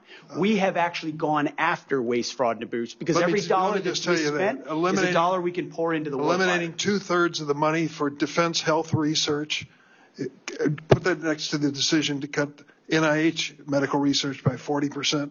Does that make America great again for these military families? I don't think so. $45 million for a parade, for God's sake. Money should be put in defense medical research instead of wasted on some pomp and circumstance for the president. This is not consistent with what the men and women in uniform deserve. Senator Hoeven, then Senator Schatz, Senator Bozeman. Thank you, Mr. Chairman. I want to thank you for being here, and I want to thank you for your service as well, Mr. Secretary General. We appreciate it. I want to talk about our strategic defense, and in two aspects. One's our nuclear forces, and then the Golden Dome concept. And if you think about it, you know, they really go together. In other words, our nuclear forces, the nuclear triad, is what has kept any country from ever challenging us with any kind of nuclear weapon, right? And it's done that since World War II. So it's vitally important that we maintain the strongest nuclear arsenal in the world. Would you agree with that, Mr. Secretary, and also General? Senator, no doubt. Our nuclear triad is the silent foundation of our entire deterrent effect. And that's why this budget fully funds all three legs of the triad and makes sure we're leaning forward and ensuring we have the most capable nuclear deterrent possible. General? Sir, I'd agree with that, sir. Right. It is the bedrock on which all our conventional forces reside. So we've got to update our nuclear forces to make sure that they're always superior to any near-peer adversary. That's the Sentinel program. Now, in 2025, 1.7 billion was taken out, which we are putting back in through reconciliation, and there's 4.1 in 26 versus the 5 that was originally asked for by Air Force. But that's an overlap in terms of it's actually only 2.6 because that 1.5 is being brought back in. I want to know, and I want assurances, I'd like assurances from both of you that effort with Sentinel will be funded so that we stay on schedule with that vital upgrade. Secretary? If you want, we could have Bryn speak specifically to that. That we are funding it fully? Yeah, the key question here is a commitment to keep that on schedule. Yes, sir. The Sentinel is fully funded. The only reductions in 26 were a reflection of the Nunn-McCurdy breach that the Sentinel program experienced. But since then, there's been a restructuring, which the Secretary can speak to. And Secretary and General, y'all are committed to keeping that on schedule and providing the funding to do it? The challenge with that program has been how it was administered from the beginning, which everyone in this committee is aware of, leading to the Nunn-McCurdy breach, leading to an understanding of how we do it properly. We are putting our best people with a daily focus on this program to get it back on track because that's how important it is. So you are committed to keeping it on schedule. And on Nunn-McCurdy, generally Air Force, I want to commend. They've done some good work, and we've worked closely with them. But we need a commitment to keep the funding going to keep them on schedule as well, with the revisions based on Nunn-McCurdy. The funding is there, Senator. It will be incumbent on the service and others to keep that on track. But it has not, thus far, been a program that's done that. Right. But I'm not criticizing you. I'm trying to make sure you're committed to keeping that funding in place to do it. Is that the case? The funding is in the budget for FY26 completely. Okay. General? Sir, I'm guessing you know that in my job, I don't actually fund anything. I just recommend and advocate for. So I'm going to defer to my bosses to the left on the. I understand, but there's a difference between what you all in the Air Force have asked for and what's in the budget. Yes, I sir. understand the Nunn-McCurdy adjustments. I just want to make, and we're working closely with Air Force, and we'll continue to. I just want to make sure the commitment's there. Sir, you've got my support to continue to advocate for the program through the Air Force and through the chief and the secretary down there. Thank you, sir. And then I want to flip to the other side of the coin, which now is Golden Dome. I mean, we've got the nuclear forces, so nobody ever tries to fire a missile at us, right? And then with the Golden Dome, it's, well, I guess if they do, we're going to take it out. Now, in that regard, you've got a number of programs that are critically important to our capabilities to make sure that we have better technology for our forces than our near peer. So, for example, TRMC, Test Resource Management Center at Air Force, we're now developing the Sky Range program at the Grand Forks Air Force Base, which enables us to test hypersonic missiles. George Rumford leads that program. I want to understand your commitment to that program. To drone, counter drone, which we're seeing is so important. And again, we've got both a test site as well as Grand Sky Technology Park on the Grand Forks Air Force Base. Your commitment to upgrading ISR, not just trying to do everything from satellites. So think next gen ISR, taking beyond Global Hawk, right? Which you need in places like whether it's supporting Ukraine or certainly in the Middle East, and like the very good work you did taking out the Houthis and putting a stop to that nonsense, okay? And then also SDA and the low Earth orbit satellites. Starting with you, Secretary, talk about your commitment to those programs, and if you agree they're vitally important, both in terms of achieving Golden Dome, but in terms of our near-peer challenges, in terms of maintaining our capabilities, our superiority. And same thing, General, I would put the same question to you as well. Well, Senator, I certainly agree about your lens. Your lens is near-peer adversaries, capabilities to threats, and defending the homeland. Things like hypersonics, like UAS, counter-UAS, ISR, critical to that. That's why there's robust increases in those budgets in all of those places, both for how they might be applied in the Indo-Pacific or elsewhere, but also integrated into the Golden Dome.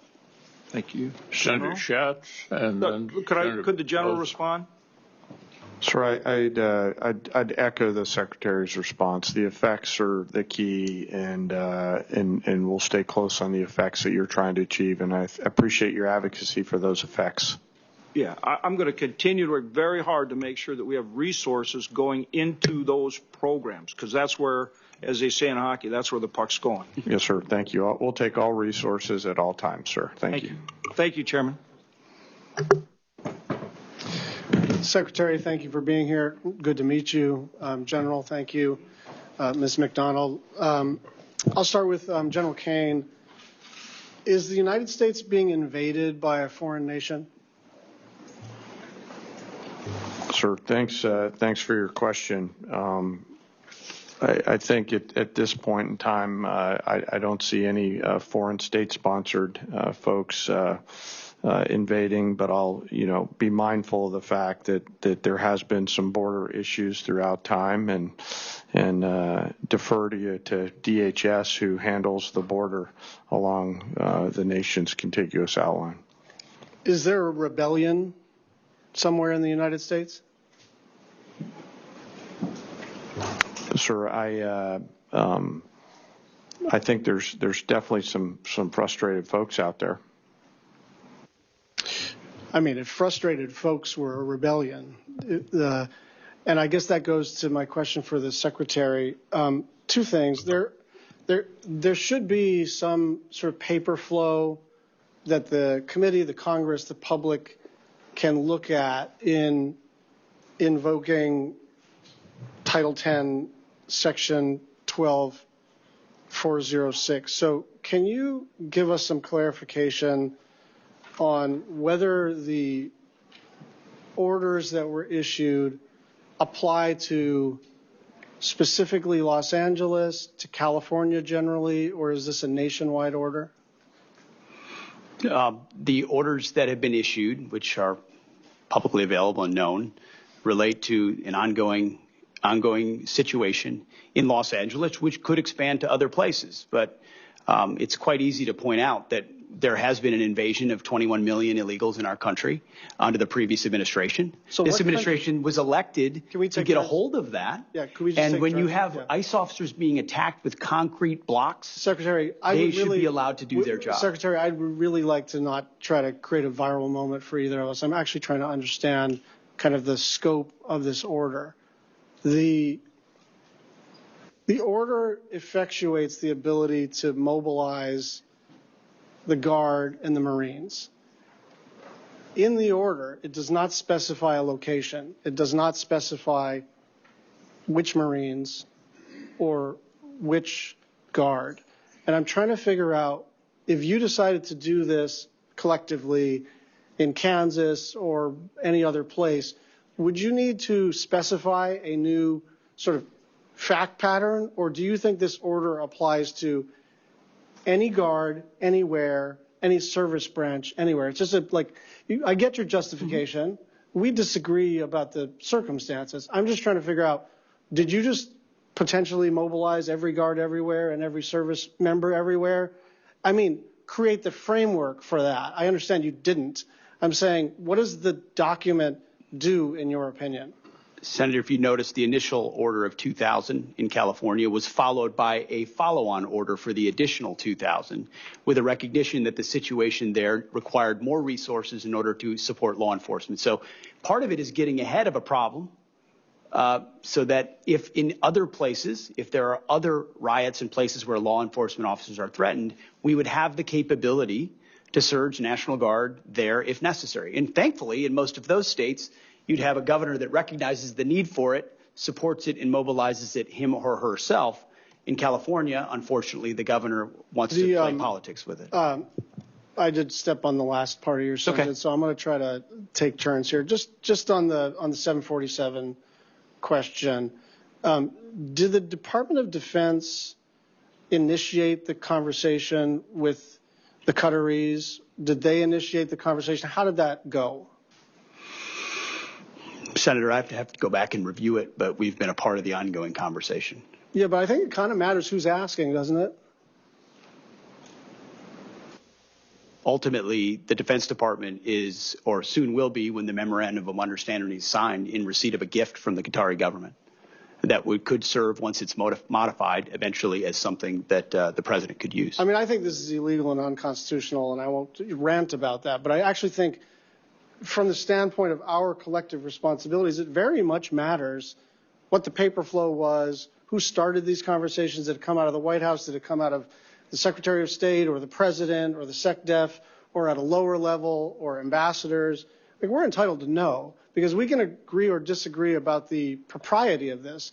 But my basic request of you is that if we're going to disagree, let's disagree with the same set of facts. Let's have the documentation on the Qatari aircraft. Let's have the same set of documentation about what these orders do and don't do with respect to Los Angeles. Because if we're just going to scream past each other and then see who succeeds more on the internet, that's actually not the way to do this work. We're supposed to be in struggle against each other, but in a way where we actually have all the information. You have our information, we have yours, and so I'm hoping that we can get some documentation about both matters in a nonpartisan, bipartisan way. Thank you. Senator Bozeman and Senator Sheehan. Thank you, Mr. Chairman, and thank you all for being here. Thank you for your service to our country. Mr. Secretary, Ebbing Air National Guard Base in Fort Smith, Arkansas, is the home to the F-35 Foreign Military Sales Pilot Training Mission. They recently graduated the first 2 Polish pilots, an accomplishment we're very excited to see repeated. Mr. Secretary, can you explain the importance of training our partners and allies on American systems and how that enables mission readiness and deterrence around the world? Senator, it's a great question and a great point. Our ability to project power by, with, and through allies is one of the most important force multipliers that we have, including not just these sophisticated platforms like the F-35, but the training of their people, and including something we're putting a lot of emphasis on, which is military to military training, which creates enduring bonds over generations that we're then able to leverage for future capability. So I'm encouraged to hear about those 2 graduations. I know it's a program we're investing in. I know it keeps our defense industrial base robust. It also projects capabilities to allies and partners. So that's a program we're aware of. We think is very important, and appreciate you raising it. Very good. General Kaine, we've seen how quickly munitions are expended in high-intensity conflicts like in Ukraine and Israel. How vital sustained supply chains are in modern conflict, the importance. I had the opportunity of taking your predecessor into Camden, Arkansas. Yes, sir. To see the great work our industry partners are doing to help solve the problem. However, the department's organic industrial base also fills important capability gaps. Do you believe the department's organic industrial base meets our munitions needs? And if not, where can we invest more to fix that? Sure, I appreciate the question, especially about munitions. You know, one of my jobs as the chairman is to make sure that the youngsters have the combat capability that they need at scale before they need it. So I appreciate the committee and the Congress's investment in the defense side of the munitions build base. My hope is, as I've talked about with some of the committee leadership before, is that we can raise everybody's capacity, do that through changing the culture in not only the munitions production, but across the entire national and defense industrial base, encourage competition to keep the prices down, write better contracts, and increase the overall capacity. So I appreciate your investment in the government side. I hope we can continue to grow the private side as well, not just here, but also in our closest allies and partners. It's an important issue, sir. Thank you. Very good. Thank you. Mr. Secretary, while Ukraine's Operation Spiderweb was a success, it also highlighted just how vulnerable our installations remain to potential attacks, particularly from emerging threats. Putting on my Milcon chair hat for a second, how does this operation change the way we think about installation security, survivability? It's an excellent point, sir. I will say that even before that operation, it's something we've put on the forefront of our planning, of the conversations the chairman and I have on a regular basis. It's force protection, forward deployed, but then it's also a recognition here in the States. It's cheaper, attritable, commercially available drones with small explosives represent a new threat, as was exemplified in that operation. That day, we met and our staffs met to reevaluate and ensure we're doing enough and to get a full layout once again of the force protection CONUS and OCONUS to see what systems we have and which ones we need and which ones we can fast forward so that our troops are protected. First and foremost, forward deployed. That's the question about from Ukraine to there as part of that, but also in our homeland. And that will be a part of Golden Dome also, the reality of drones of different types. But it's a critical reality of the modern battlefield that we have a responsibility to address. Thank you very much. Thank you, Mr. Chairman. Thank you. Senator Shaheen, followed by Senator Capito. Thank you, Mr. Chairman. Mr. Secretary, General Kaine, welcome. Thank you for being here. Both of you mentioned in your opening remarks the challenges with our defense industrial base. And General Kaine, as you think about that, how do lead times for the defense industrial base affect your ability to resource worldwide operations? And are you concerned about those delays? Well, Senator, thanks for the question. And I recall our conversation prior to my confirmation about my opportunity to run a manufacturing business earlier in my life. And, you know, the importance of decreasing lead time in order to backfill the magazine stores if we were to get into a high-end conflict anywhere in the world will be really important. And as the Secretary and I consider what does the force of the future require for the munitions, I'm always thinking about lead time and what has to be true to solve the problem of shortening that lead time and, frankly, also lowering the cost to the taxpayer while assuring the quality that we need out at the tactical edge. So it's a key portion, ma'am.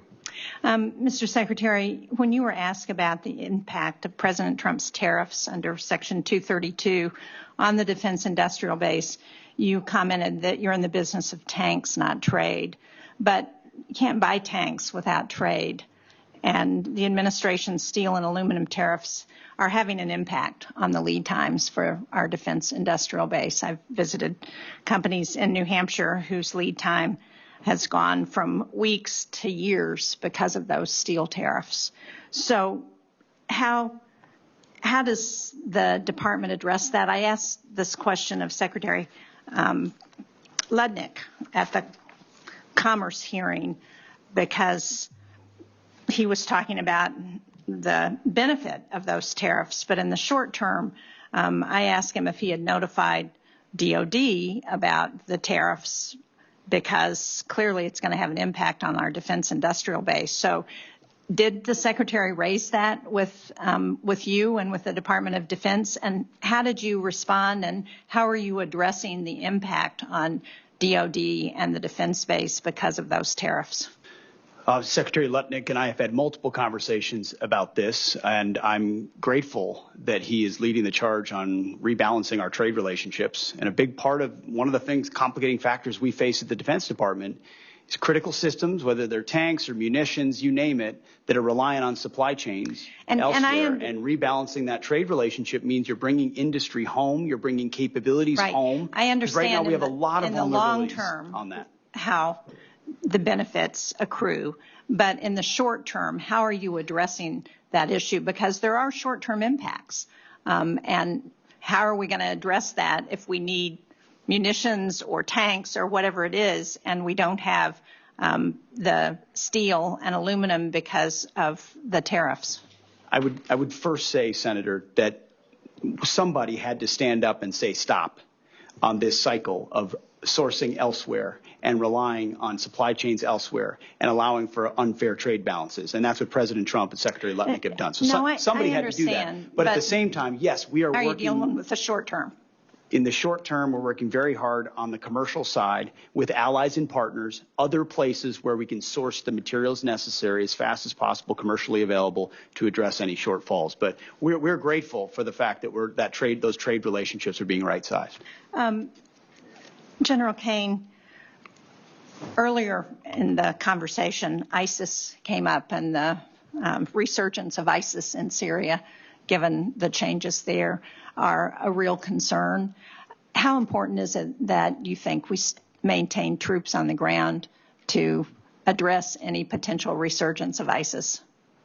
Ma'am, I don't recall the conversation being linked to any particular part of the world. It wasn't. Yes, it was ma'am. Just about ISIS. But I'm asking you because yes, ma'am. Syria is the most likely place for ISIS to resurge, and we know that there are cells there that are We've seen it in the last few weeks where they attacked. Yes, ma'am. I'd be happy to sit with you sometime in a different setting to talk about the CT threats and my views on them at the classified level. I think I'm actually somewhat hopeful around the pressure that we have against ISIS in Syria right now, given the change of government there through a unique set of circumstances that nobody could potentially.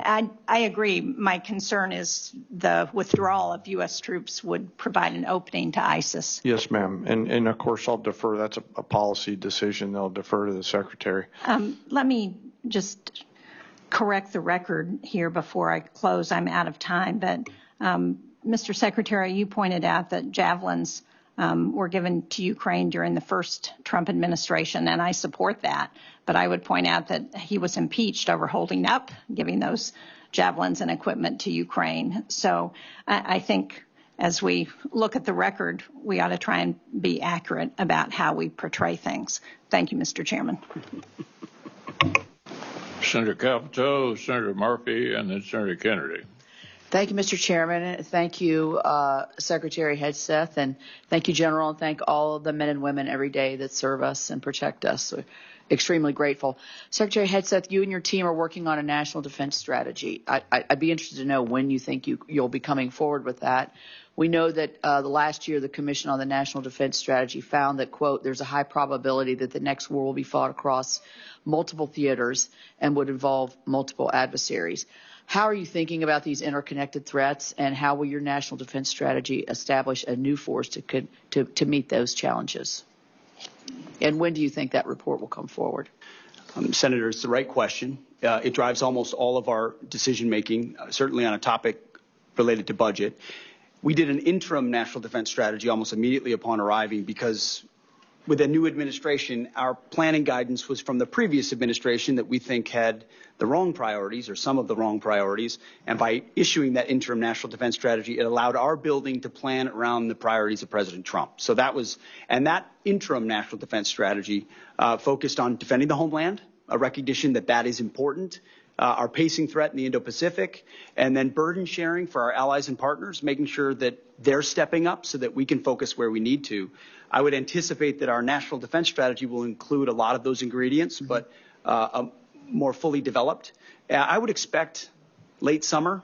Okay. Is if I were to put a pin on it, but that interim strategy has driven why we're investing, where we're investing, and I think driven a lot of difficult decisions. There are things in this budget that we have to address that have been deferred for a long time, that we're willing to say that may have been a fight for the last 20 years, but it's not as applicable to the long-range fight we think we may need to be a part of in the future, or it's not survivable given what we've seen in the last 3 years in Ukraine and the way the battlefield is changing. That's what I would hope the American people would expect from their department, leaning on the military expertise of our uniform class to try to get it right. Thank you. We'll look forward to that report, and that leads me to my second question. And I'm interested in listening to all the questions that this hasn't been asked, and this is a question on space superiority. I mean, in my view, I think a powerful destabilizing force would be if China were to get the superior hand in space.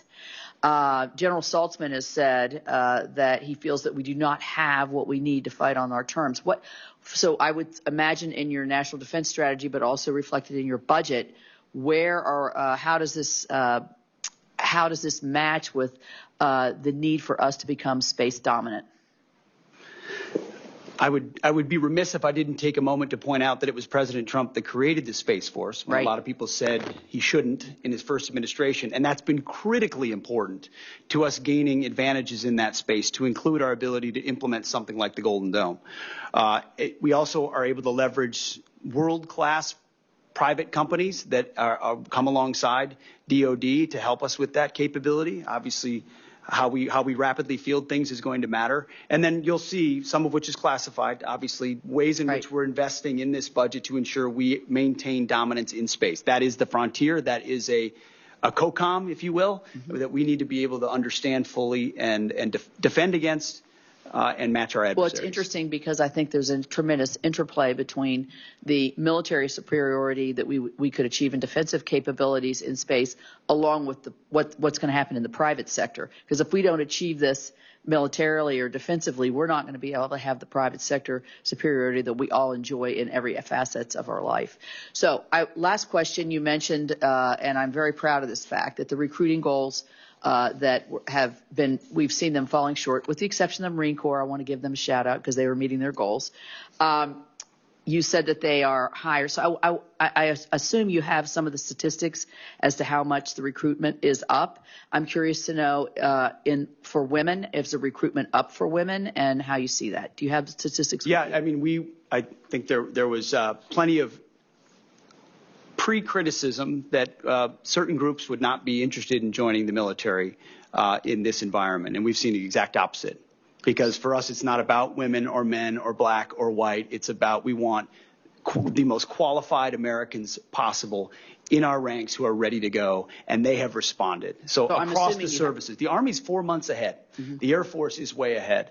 The Navy's way ahead. And we're going to meet goals well beyond the goals that were reduced by the previous administration because they could not recruit. So we're talking about far surpassing anything that was done before. Is there one prevailing thought when you're doing your after recruiting, talking to a recruit that's signing up? What's the difference? The difference is a commander-in-chief they believe in, Senator. Thank you.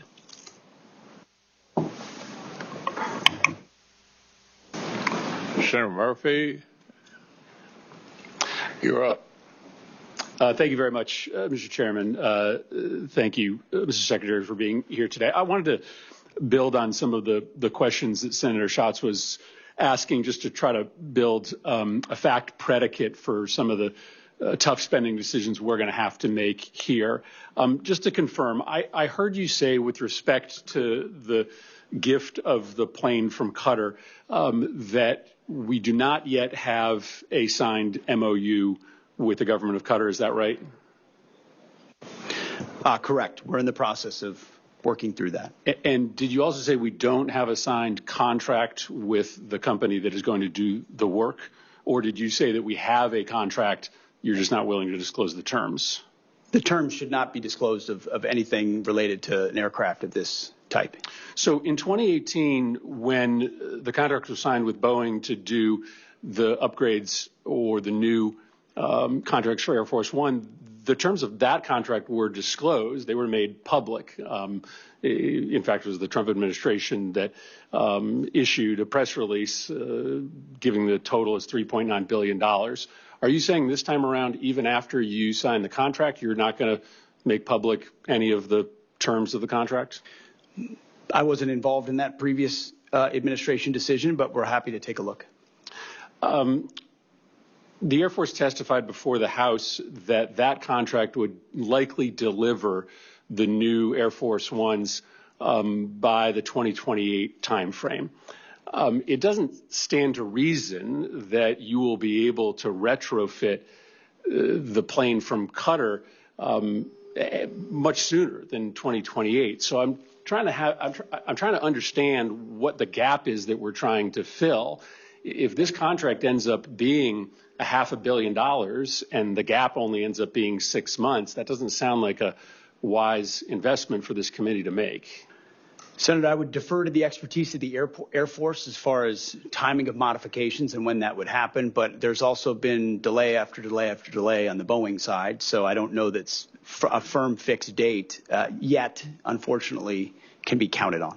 So obviously the underlying question here is what is going to happen to the plane at the end of Trump's presidency. The president said on May 12th that this plane would be transferred to his presidential library at the end of his term. Is that your understanding of what is going to happen to this plane? The president said that. That's my understanding, although I would look at what comes out in the MOU. But why would we ask the American taxpayer to spend upwards of $1 billion on a plane that would then only be used for a handful of months and then transferred directly to the president? That doesn't sound like a wise use of taxpayer dollars. A lot of the capabilities, as you know, Senator, of that particular platform are and should remain classified. So there are reasons why you might modify, even for a short period of time, an aircraft to ensure the safety and security of the President of the United States. But when do you believe that those upgrades would be made? How long would the President have it before it got transferred to his personal possession? That would be a determination of the Air Force that would take hold of it and make those modifications within whatever time window they believe gets it to the place where it need to be. Yeah, I think this is extraordinary, Mr. Chairman. We're talking about a pretty massive investment of appropriations dollars into a plane that the Secretary is saying is currently planned to be transferred personally to the President. There's a lot of other pending needs that we need to fund. This would seem to be low on the list. Mr. Secretary, one final question.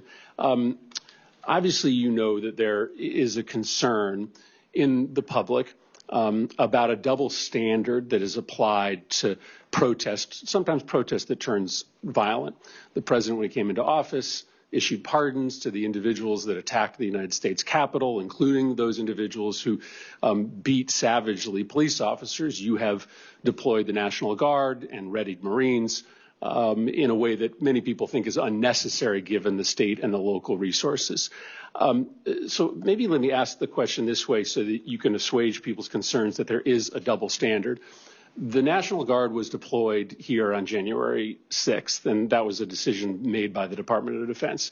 Do you support that decision? Do you believe that that was the right decision to deploy the National Guard to defend the Capitol on January 6th? All I know is it's the right decision to be deploying the National Guard in Los Angeles to defend ICE agents who deserve to be defended in the execution of their jobs. But I think it's important to know whether you think it was also important to have the National Guard defending the United States Capitol when there were violent protesters here on the President's behalf, to make sure that folks know that you care about protest, whether it's against the President or on behalf of the President. Senator, I was in the Washington, D.C. National Guard when that happened and was initially ordered to go guard the inauguration of Joe Biden. But because of the politicization of the Biden administration, my orders were revoked. And ultimately, because of the politics that were being played inside the Defense Department by the previous administration. But do you support the decision made on January 6th to send the National Guard here to defend the Capitol? I support the decision that President Trump made and requesting the National Guard that was denied. So you do not. President Trump you do not support the decision. You do not support the National Guard to send the National Guard here to defend the Capitol. I think that speaks to the worry that many Americans have that there is a double standard, that you are not willing to defend against attacks made on our democracy by supporters of the President, but you are willing to deploy the National Guard to protect against protesters who are criticizing the President. That's not how our taxpayer dollars are supposed to work. They're supposed to be used to defend the United States, no matter the nature of the political affiliation of the protesters. Thank you, Mr. Chairman.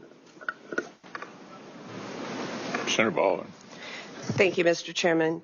I want to follow up on a couple of lines of questioning. Just specifically, Mr. Secretary, what is the authority that the administration is using to deploy active duty Marines to California neighborhoods? What authority? Senator, the President has constitutional authority in order to support. Cite the provision of the Constitution. I'd have to pull up the specific provision, but our Office of General Counsel, alongside our leadership, has reviewed and ensured in the order that we set out that it's completely constitutional for the President to use federal troops to defend federal law enforcement. Look, I'd like to know the specific constitutional statutory authority. The President made it clear that he relied on Section 12406 of Title 10 with regard to the National Guard troops. I need to know the authority that he is relying upon in terms of active duty Marines being deployed to California neighborhoods. Senator, so you'll follow up with me? Yes, Senator, but there's plenty of precedent of active duty troops being used to support law enforcement. Historical precedent. I'm not disputing that. I am just asking you to cite the authority under which the active duty Marines are being deployed to California. It's in the order, ma'am, but we'll make sure we get it to you as well. Thank you. I want to dovetail on a couple of other comments also with regard to the lack of specific detail in the budget request for the Department of Defense. I take great pride in Wisconsin's contributions to our national defense, and that includes many Wisconsinites who are hard at work building the Constellation-class frigate.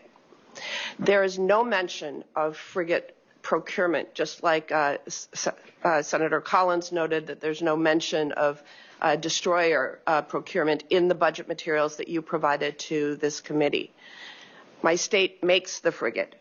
I'd also note that there's no mention of the destroyers, as I said. So really, we are looking at a very incomplete budget request when we are just 4 months out from the beginning of the next fiscal year. Mr. Secretary, this committee takes the appropriations process seriously. I take the hard work of Wisconsin's shipbuilders seriously, and I'd like your commitment to provide this material to the committee expeditiously so we can do our work. Senator, we'll make sure you get all the information, but what I would say is this is a historic investment in shipbuilding, both the defense industrial base and ships. In Wisconsin, and particularly related to the frigate, it's been a program with a lot of problems and a lot of delays and a lot of modifications that have led to serious challenges. Navy has called for many modifications to the plan.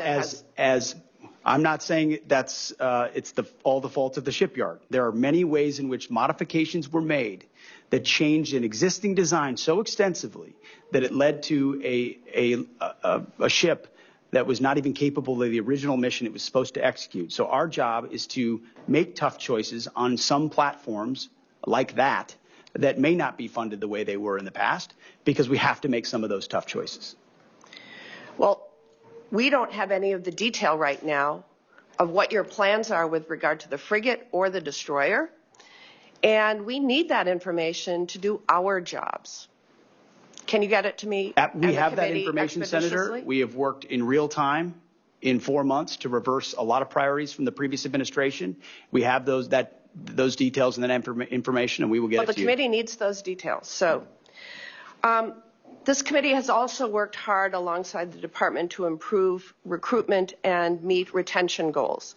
The department is planning to separate several thousand service members due to your partisan beliefs about troops who are transgender.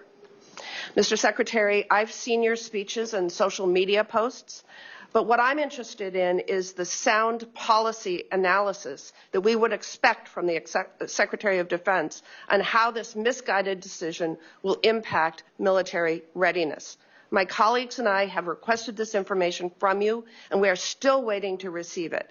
And so I will ask you now, what assessment did the Department of Defense conduct prior to implementation to evaluate the impact that this policy would have on our national security? Moreover, what is the cost to recruit and train thousands of individuals of comparable experience and skill?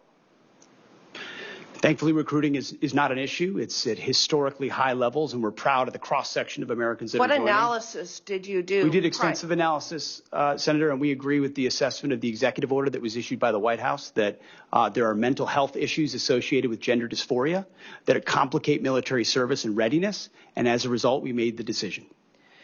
I have asked for that analysis. Please provide it to me and the committee. We will provide it. And then, Mr. Secretary, I think we can all agree that we are at a critical point in our history with respect to global threats that need to counter adversaries like China and Iran. You've gotten a number of questions along those lines.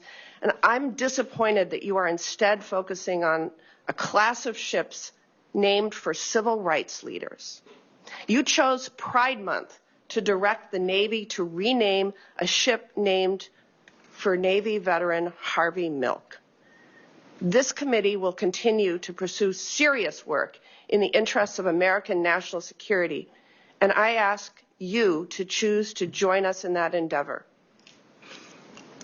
Senator, we're not interested in naming ships after activists. That's the stance we're taking. All right, where we are, due to the interests of all of the members of the subcommittee is right near the end, Mr. Secretary. We're going to call on Senator Murkowski, and at that point, the hearing will conclude. And if anybody has additional questions for the record, they can submit it or response. Senator Murkowski. Thank you, Mr. Chairman. Gentlemen, Mr. Secretary, General Kaine, welcome. And I also want to recognize, General, your trip north to Alaska last week or 2 weeks ago. We appreciate that. We all know, everyone in this room knows the strategic role that Alaska plays when it comes to being on the front lines, whether it is the threat from China, Russia, Iran, North Korea. We're sitting up there. We host the backbone of our nation's missile defense there at Fort Greely, advanced fifth-generation fighters at Eielson and at JBER, critical long-range radar and surveillance systems throughout the state. We've got key airborne forces at JBER, Fort Wainwright. I mean, it's good. It's solid. We appreciate it, and we think that we're in a pretty critical place, and we think that you recognize and acknowledge that we're in a pretty critical place.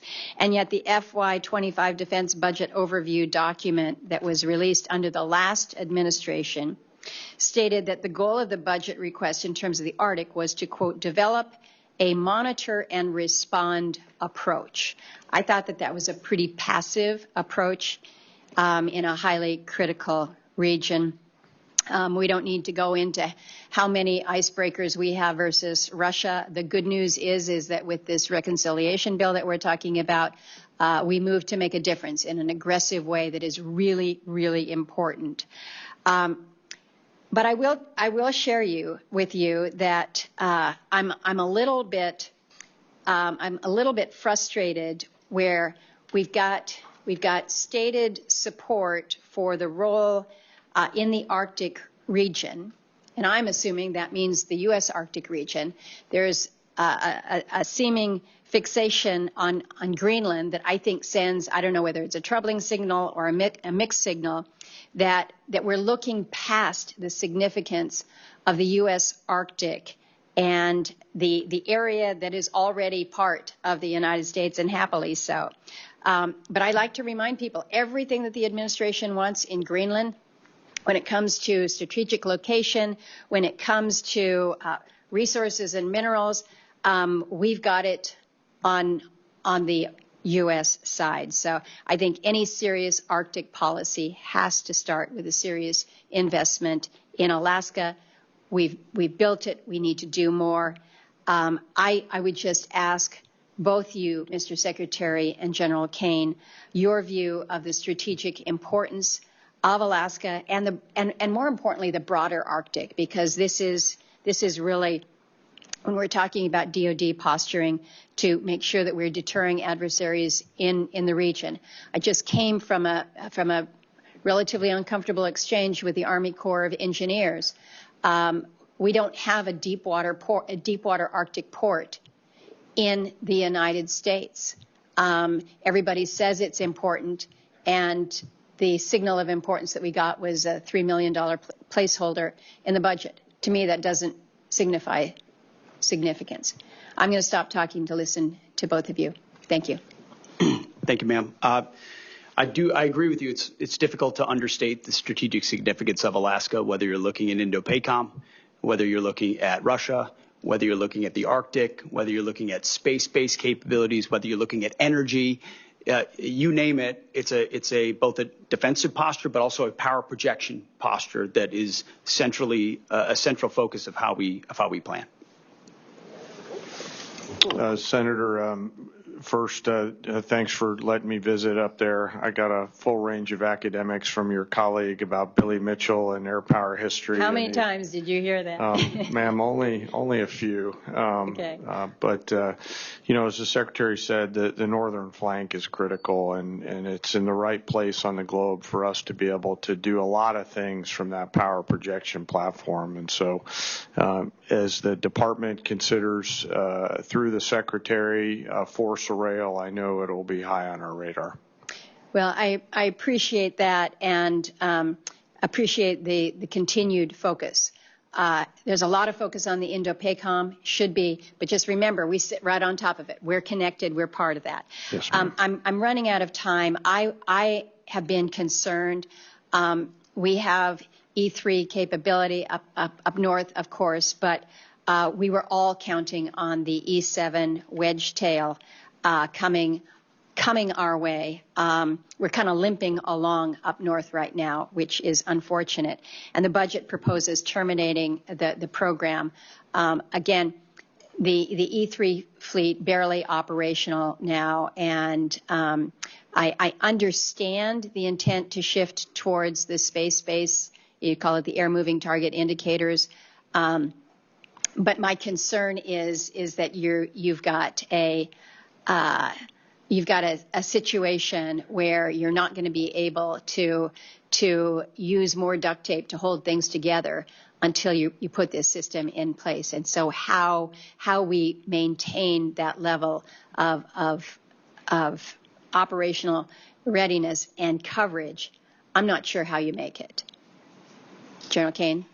Well, ma'am, thank you for the question. You know, the E3 and the E3 community have been really important to us for a long time. And I'll defer to the comptroller, but you know, the department has a bridging strategy through investing in some additional airborne platforms in order to gap fill while the space-based capabilities come online. Yes, sir. Thank you. Ma'am, we do have in the budget $150 million in FY26 for a joint expeditionary E2D unit with 5 dedicated E2Ds, and the budget also funds 4 additional E2Ds to fill the near-term gap at $1.4 billion. And can you tell me how that will that have implications for what we're seeing up north in Alaska? I would defer to the Secretary and the Chairman on that question, ma'am. The answer is yes. I would file this entire discussion under difficult choices that we have to make. But you know, the E7 in particular be sort of late, more expensive and gold-plated, and so filling the gap and then shifting to space-based ISR is a portion of how we think we can do it best, considering all the challenges. Well, I appreciate the indulgence of the chair. My time is well over. If I can get, if your teams can come back with us to just give us a little bit of a walkthrough in terms of what we can be expecting in this space, I would appreciate it. Yeah. Thank you both. We will. Thank you all. Thank you, Senator Murkowski. Members of the subcommittee will have a week to get questions in for the record, and we'd request witnesses to respond within 30 days. So the subcommittee stands in recess, subject to the call of the chair. Thank you, Mr. Secretary.